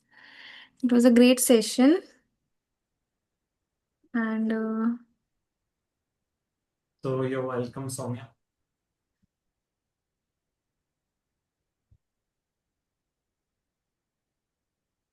Should we sign off? thank you everyone Thank you. Thank you. Thank you. for attending this session. Thank Hope you. you all find this informative. Thank you, madam. Thank you. Thank you, sir. Thanks. Okay.